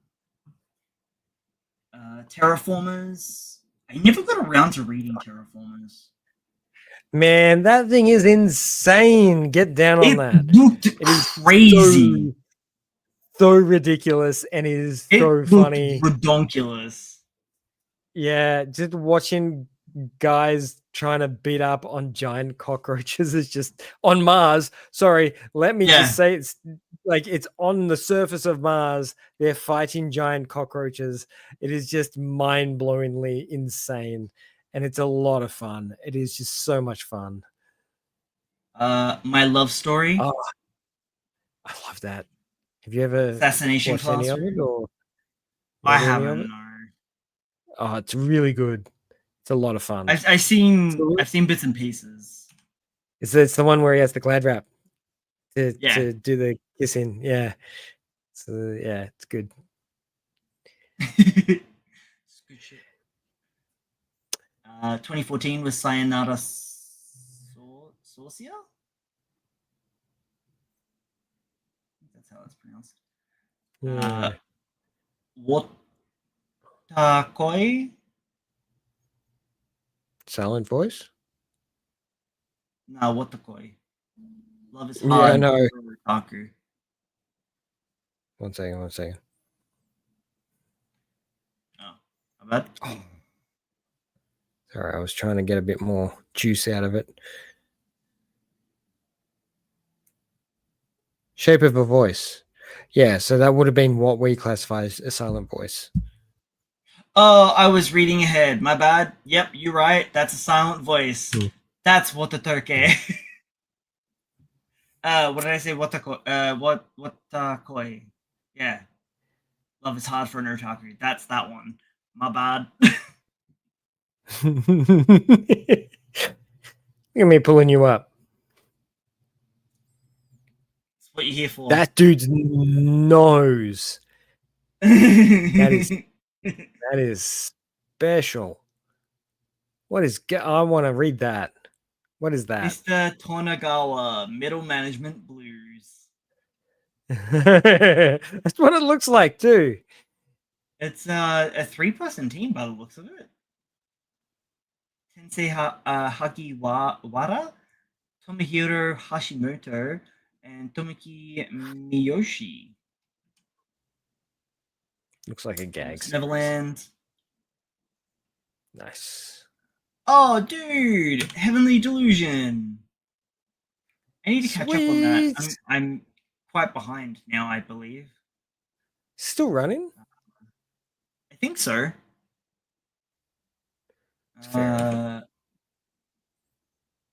This is BL Metamorphosis.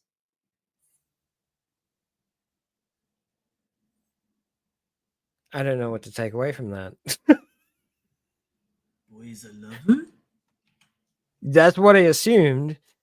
I don't think anyone's heard of this one before. It's a little known property. I know, we should probably it's so small, nobody's ever heard of it. And this one too. So this is actually a joint. He got a joint thing for Chainsaw Man and Look Back. So he won 2021 and 2022 with Look Back and Chainsaw Man. Yeah. That's cool. He is the revolution at the moment. The change. Credits roll. I don't know that. I've never heard that. That looks cool. I want to read that. Some nice work. Yeah. Sorry. There's more to the title. It's credits roll into the sea. Oh, okay. Wait, what? This is the female winning, and the author is John Taracini. Nah. That's what it says. That's what I'm looking at right here. Is that the writer or the female John Taracini? Yeah, but that one says Mongol by Tomato Soup. So look, we just don't know. What did you say? Tomato? Oh. Okay. I didn't look that far ahead. Yeah. Summer Hikaru died. Yep. And the one by Tomato Soup.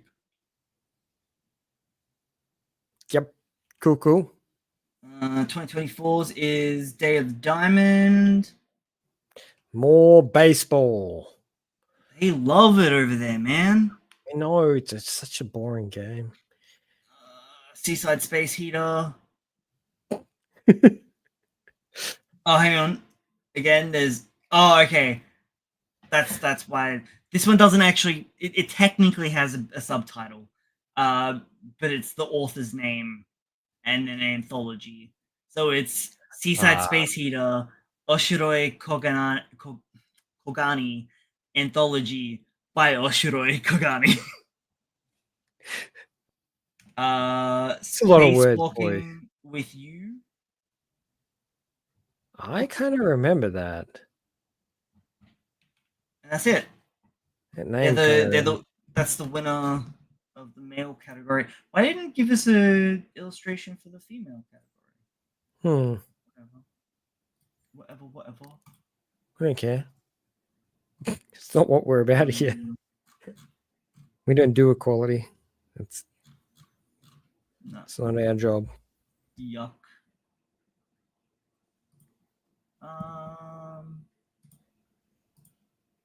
Yeah, that's it.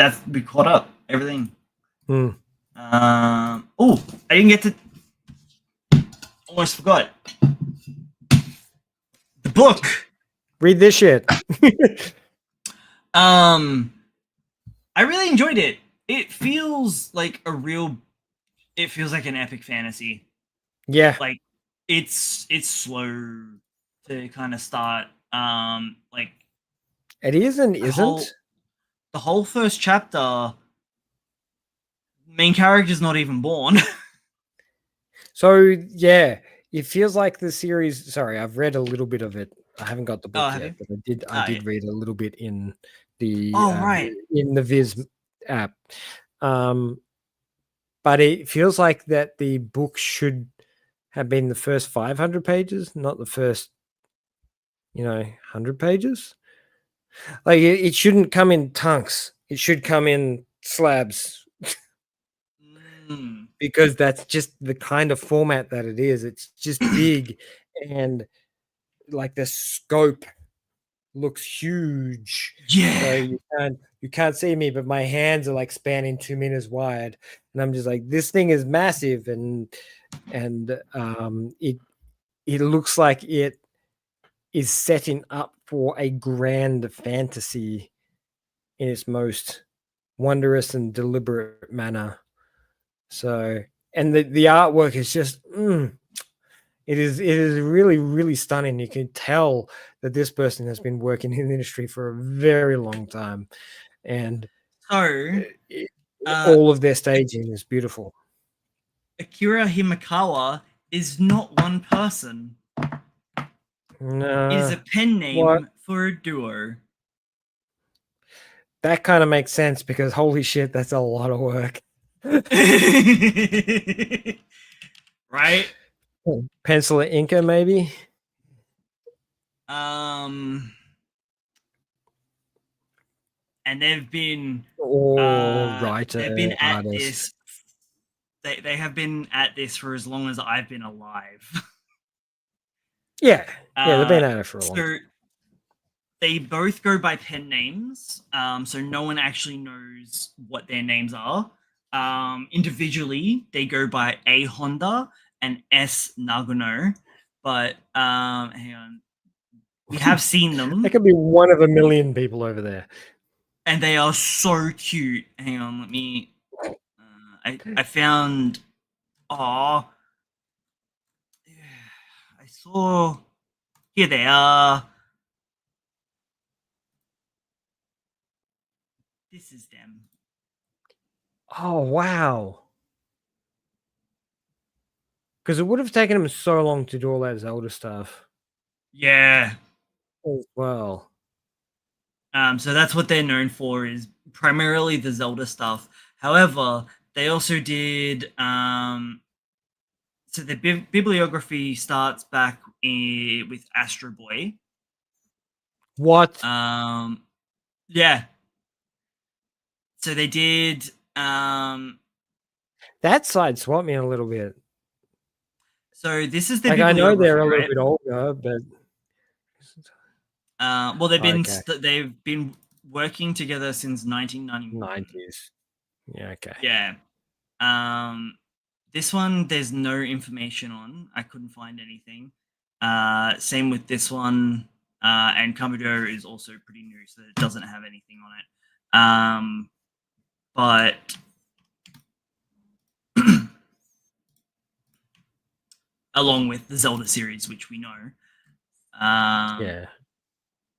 So it was specifically the manga adaptation of this Astro Boy, the movie, the 2003 show. So they did 3 volumes. Series. Yeah. Okay. So they did that. Then they also did another manga series called Nazca, which is kind of like a Civil War period piece around the Inca Empire, which I've never heard of before. It looks pretty cool.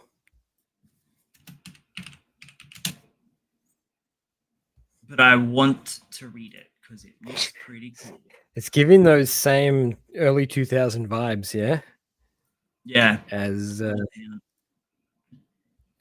all the stuff that's really cool that's running around at the moment. It looks like it's pretty short on. Just a one volume. That's the 98, yeah. Let me see if I can bring up anything else. No.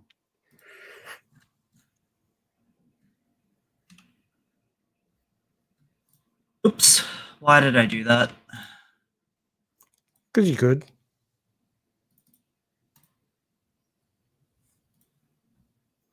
So yeah, this is their library.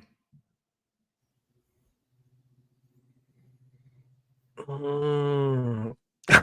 did a My Little Pony.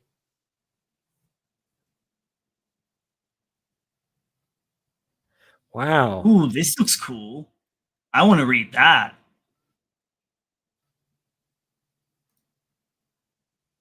They've got a lot. That wasn't even. They got a lot going. Huh. I wonder what that is. That wasn't on the list. It looks like Panty and Stocking top left. This one, yeah. Yeah. What is that?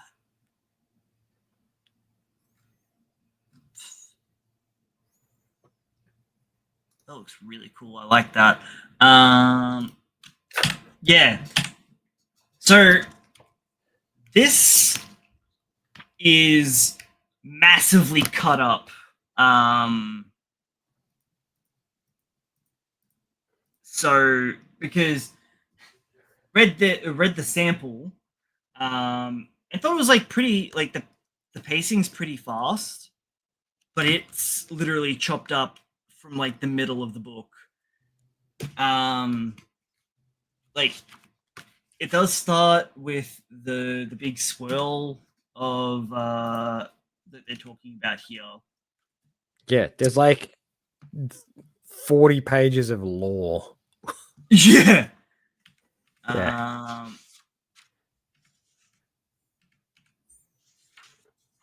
So it skips all of this shit. Like it goes straight from that page, that double page spread, and then we cutting all that out.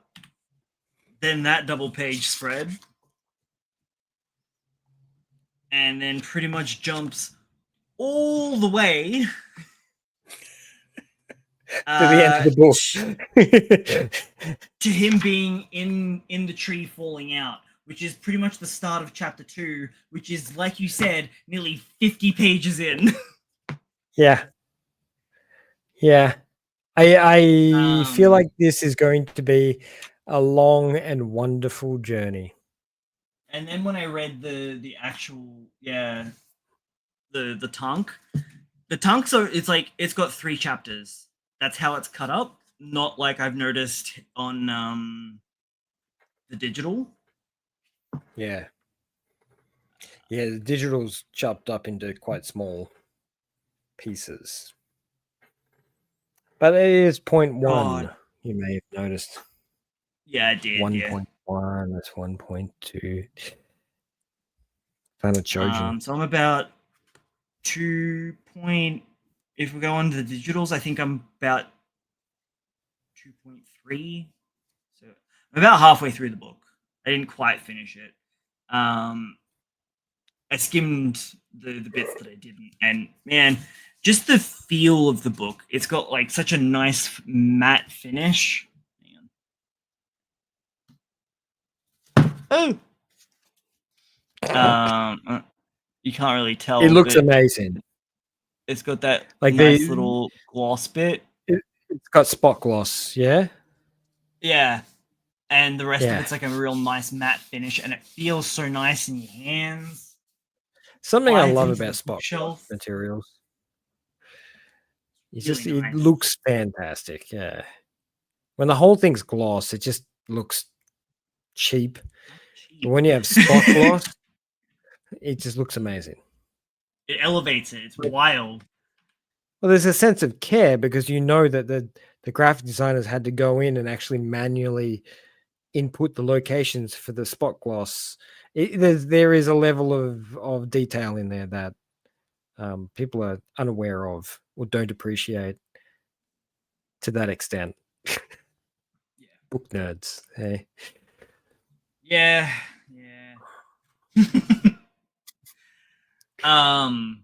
Yeah, just the scope of it feels fucking huge. And it makes sense that the two things that they did samples of was this and Kingdom. So epic fantasy. I guess that's kind of given us an indication of how big this is going to be. Yeah. Okay, so there's 10.1 chapters out currently. What does that mean? Oh, okay, so digitally it's been out for a bit. There hasn't been a new chapter since July 31st. And then they got 10.1 December 4th with a new one coming in 2 days. That's a weird release schedule. They probably just release when they feel like it. It's a lot of work, man. You read that thing. No, but I mean, it's obviously it's obviously being translated in a weird. Well, actually, would it be? I don't know. We're kind of in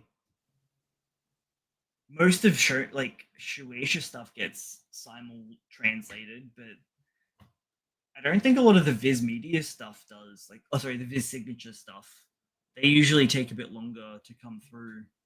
It's because they take their time releasing. So because their release schedule is also kind of all over the place, it means the translation's kind of all over the place as well, in the sense of release, not in the sense of quality. I wonder if we are behind. Well, we probably are. We always are. But it's not satisfying being up to date anyway. Yeah, it's true. Sucks. Being up to date with Tower Dungeon is a pain in the ass because he releases once a month. He doesn't have to wait 4 weeks for another 40 pages. That's why I've kind of eased off the urgency of reading Witch Hat Atelier, because I realized that its release schedule is monthly, and I'm like, oh, okay then. I'm just going to slow down. Let me just pull it back to once a week. Once a week. I think I've got 3 Tunks, and I think there's a couple more that I haven't got yet. So I've got a substantial amount just kind of busted out whenever I feel like it. Yeah, you just got to do a bit of a 2A at the moment and just slow it down. Weirdly enough, I don't know why I thought this, but it feels more like a winter series. It's the drip, man. It's the the coziness of it. They're visually wearing clothes that look like they're in the cool climate all the time.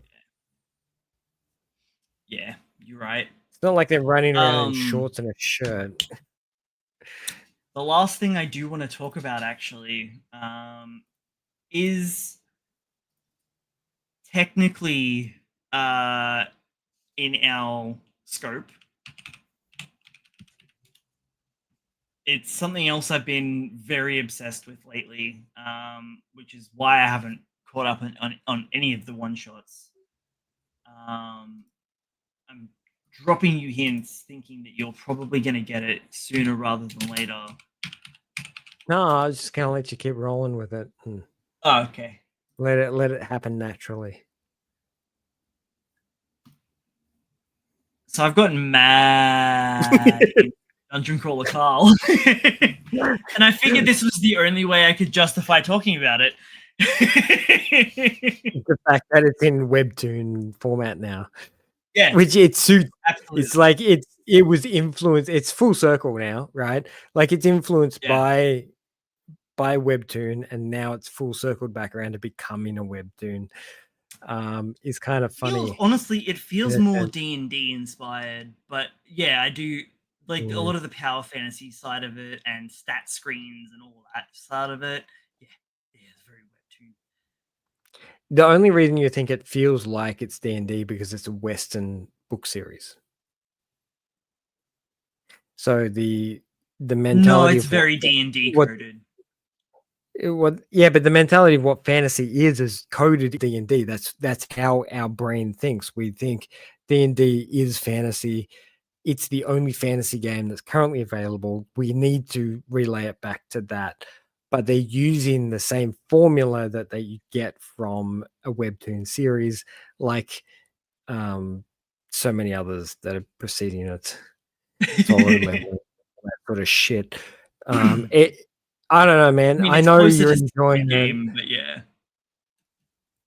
But it must be fun. Is all I can say. So much fun, dude. Like it's popcorn movie enjoyment. It balances the absurdity with the character writing impeccably well. And yeah, that's pretty much his attire for the entirety of it. But the premise is shorts and Crocs. Oh no, he ends up bare feet. Because the dungeon AI gets a foot fetish with him.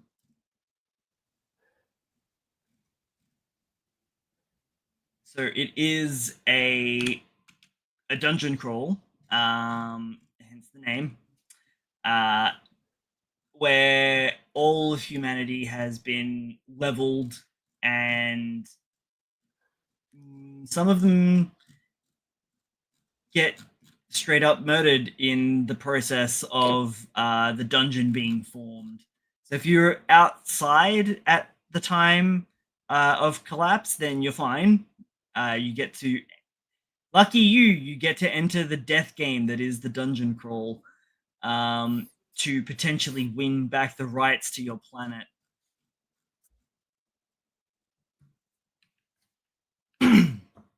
But I quite like the adaptation that they've done. Man, the art's really nice. I don't look. I know you're not a webtoon guy, are you? You haven't Not read really. a webtoon. Okay. I mean, so webtoon, I've done Sweet Home and Shotgun Boy. That's about it. Yeah. So webtoon is like K-pop. It just all sounds the fucking same. It all looks the same. It's got a very uniform. Yeah. It is so uniform, and it all, you can't differentiate from one to the other. The styling that they use is just all the same. And I've read my fair share of webtoon stuff. Don't get me wrong. I've gone through hundreds of chapters of this stuff in all sorts of areas, and it all just looks the same. It's like American cartoons. They just look the same. Yeah. there's no stylistic differences. They find something that's popular and then they just stick with it all the way through. And that's not downgrading the quality of the story. That's not downgrading the writing or the books that are originated from. It's just the way Webtoon works. They've just gotten someone to produce a generic piece of imagery for the Webtoon community to consume because that's just what they're used to. Me raging about Webtoon because it all looks the same. Go off, Queen. But I guess I need to read the books. No, do the audio. Tell me. No, that's what I mean. That's what I mean. Don't get me wrong. I don't read books. I listen to them. But it doesn't stop me from saying I read books because it's essentially the same thing. It's just someone's reading to me. Honestly, so I've only actually read the first chapter of the Webtoon. Solely wholly so I could do the bit. But the audiobook, I would say, would have to be the best way to consume it. Jeff Hayes, the voice actor that does the narration, has excellent range, does unique voices for the entire cast. I love it when they do that. And like,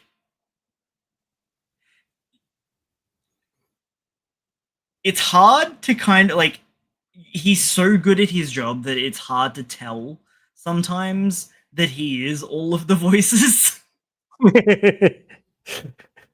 Which just goes to show that he is really good at his job. And then like you see him what he actually looks like, and you're like, what the fuck? What? No. He's that's doing not an what Alan Tudyk.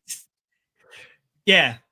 Like, so the voice he goes for, that he was going for Carl, is kind of a Patrick Warburton. I feel like it's Patrick Warburton mixed with Archer. I can't remember the guy's voice actor that does Archer and, Bob. It's like a mash between those two voices, and it's just buttery smooth.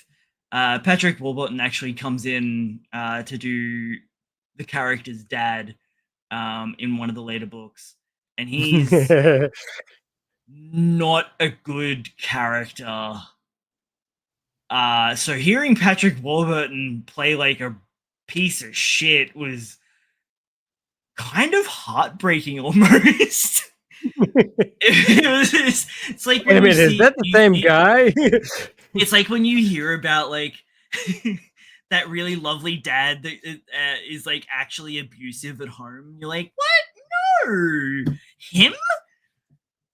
It was almost like that feeling.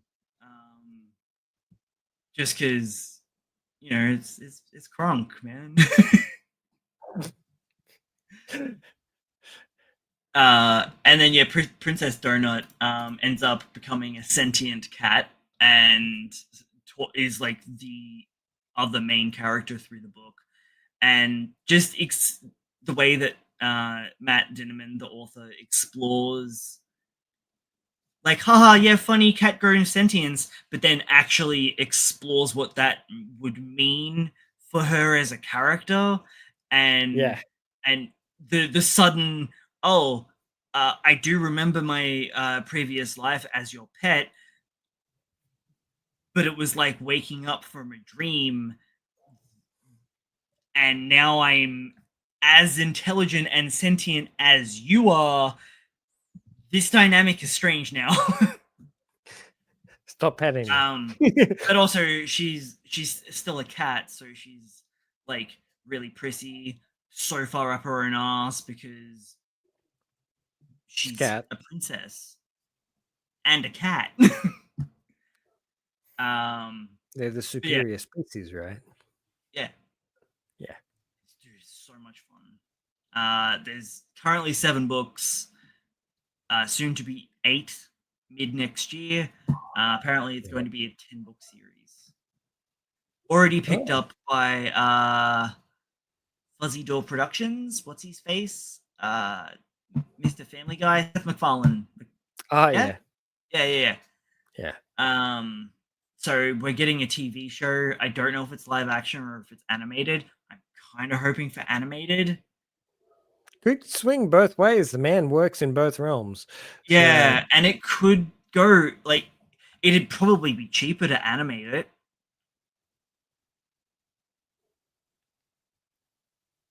Yeah, if they were probably. going to do it justice, it would be the special effects budgets would be pretty fucking up there. It's a Princess popular Donut series, though. in and of herself This would is have to be. No, I think they could do this live action. They could definitely bring it up to spec. They just She need also to has a pet velociraptor. factor in its popularity. They really do. It's hard to not see it in a bookstore. Like it's everywhere. Yeah, it's blown up. Like he actually, so it was pretty cool. He self-published this on one of the like fanfic websites. And then which is where they all start these days. Yeah, grew in popularity, and he self-published for a little bit, and then Ace Publishing picked it up. And yeah, now it's like 5 years on, and it's just gone absolutely worldwide. Insane. Yeah, worldwide phenomenon. The time that it took for from when it got published by like proper public big boy publishing, we'll call it. And the time that it took from it getting published to it being on our bookstore shelves here in Australia was less time than the smutty, insanely popular Cat and Mouse series that quite arguable. There's no question about it. Makes far more money than Dungeon Crawler Carl has. Just because sex sells. Yeah. Sex sells. But in saying that, Dungeon Crawler Carl has done insanely well, and just the niche that it is, and it's getting really fucking. Look, I'm gonna go out on a limb here and say, is isekai niche? Like the people who are picking this book, is it? No. The dungeons on Earth.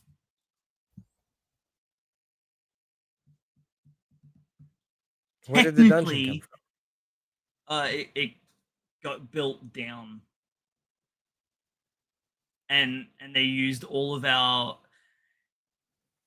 magic, sci-fi magic. It like when everything gets flattened. The dungeon is generated on a day-to-day basis. Would you imply that Carl is a dungeon crawler? or is he that fish out of water? Fish out of water is different to isekai. No, it's to another world, homie. No, you told me this.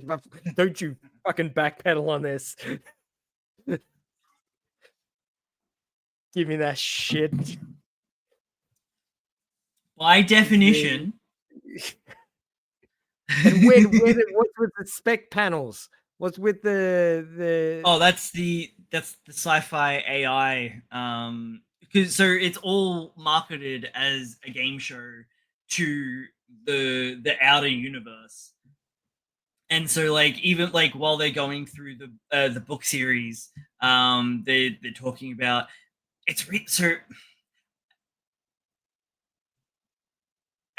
The thing that I like about Dungeon Crawler Carl, as a writer, breaking it apart and seeing what he's done, it's a very fucking smart, like laid out book.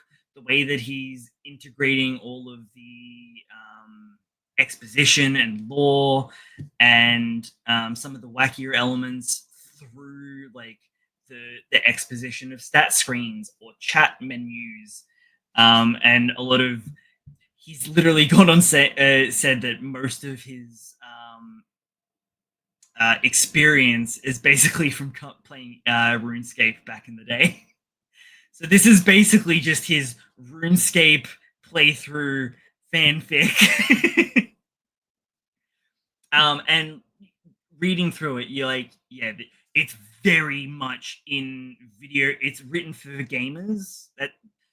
That's why they've coined the genre literary RPG, because it really does draw heavily on like your tabletop RPG and your RPG video game elements, hence the stat screens and all of those. And while yes, it does draw from the trends that like solo leveling and all of those things are doing, it's put its own unique spin on it and has explained it away with technology.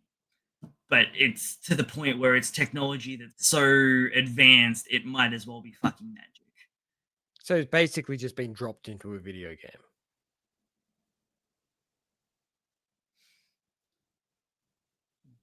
Yeah. But explained with science. It's a weird mesh of reality and AR. Even him in like explaining it in the game or in the book, he's like, it's a game, but it's reality, but there's reality parts to it. But so it's like a reality TV show, kind of like Big Brother or Squid Game. But then there's like other TV shows that are spliced into the crawl, and they're done as their own thing. But that lore has implications to the crawl as well, so it has a lot of things bleeding into one another. It's weird. Also, in the last book, one of the gods, which is literally just a alien piloting a fictional character with cheats turned on so they can't die in real life. Just rich, like real rich motherfuckers coming in to hunt humans type scenario, but on a galactic alien scale. He was one of the gods had their penis severed and was chasing it around for the entirety of book 7. What? Okay. And then Donut uses a spell, and then everything and all these people get sucked into a giant meatball with the penis, like Katamari type shit. It's fucking weird as shit. And I feel like book 7 is possibly the point where if you're not absolutely in love with it, that's where you're going to drop it. At book 7, that's insane that you would drop it at book 7. Just because of how fucking bizarre it gets. Like, he ramped that shit up to fucking 12. Maybe that skipped 11 entirely. The intention was to make it as absurd as possible so we could reel it back in for the last three volumes. Nah. He ramps up the absurdity with equal portion of like character depth and like sad shit. So you're like, as he's like ramping up the funny and the absurdity, he's also ramping up the tension. It's really well crafted. I'm really impressed with like how he's like laid everything out. It's cool. It's one of those series that it's as deep as you want it to be. You can go into it, switch your brain off, and go, haha, fun. Or you can go into it and absolutely analyze the shit out of it, because it is very like got like a lot of anti-capitalist or at least like massive late stage capitalism elements going onto it, and it's just like massive money generating thing where they just hop from planet to planet, wiping out entire civilizations for reasons. It's mind-boggling to think that capitalism is not just an Earth thing.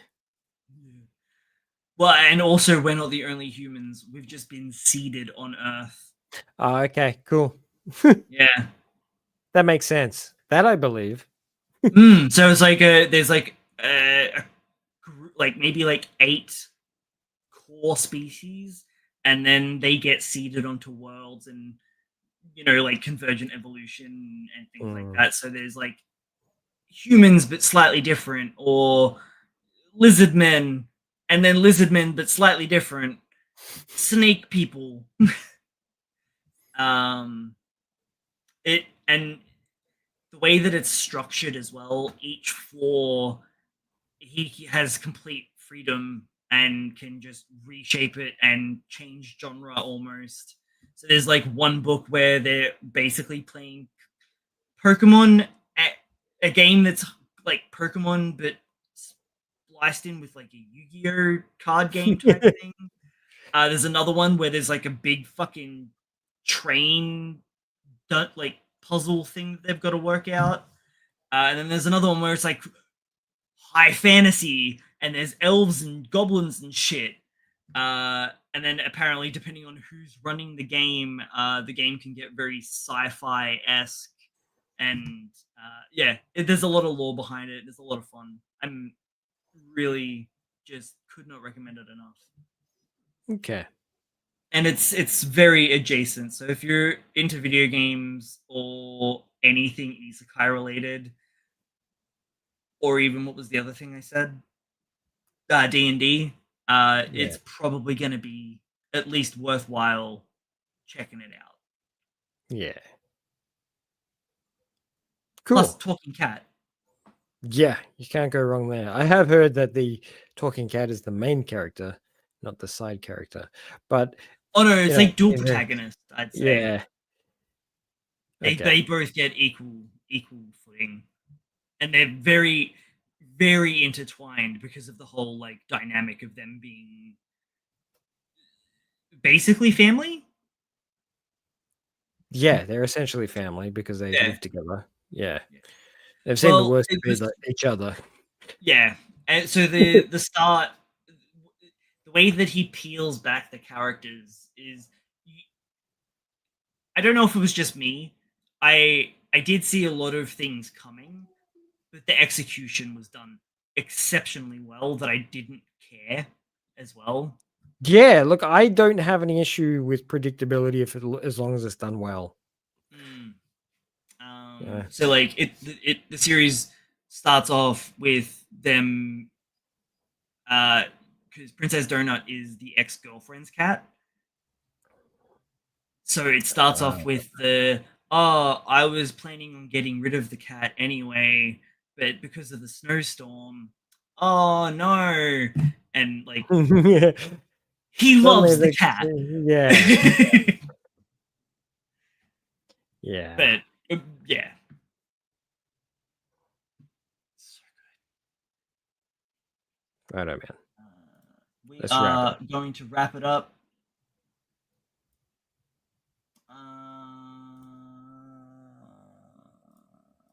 Buttons?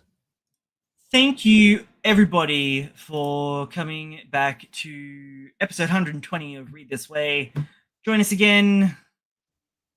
Wait, no, we didn't say. Join us next year on January 7th for the first episode back. We will talk about all the new shit that we've gotten in the past 2 weeks. Christmas presents. That's what we'll talk about. Just, I thought that was a snail. No, it's a person going like this. No, I saw it. But like when it was on the side chat, it was. And in the headphones, like the purple headphones, and it's like, eh. Yeah, it's definitely a snail. You know what?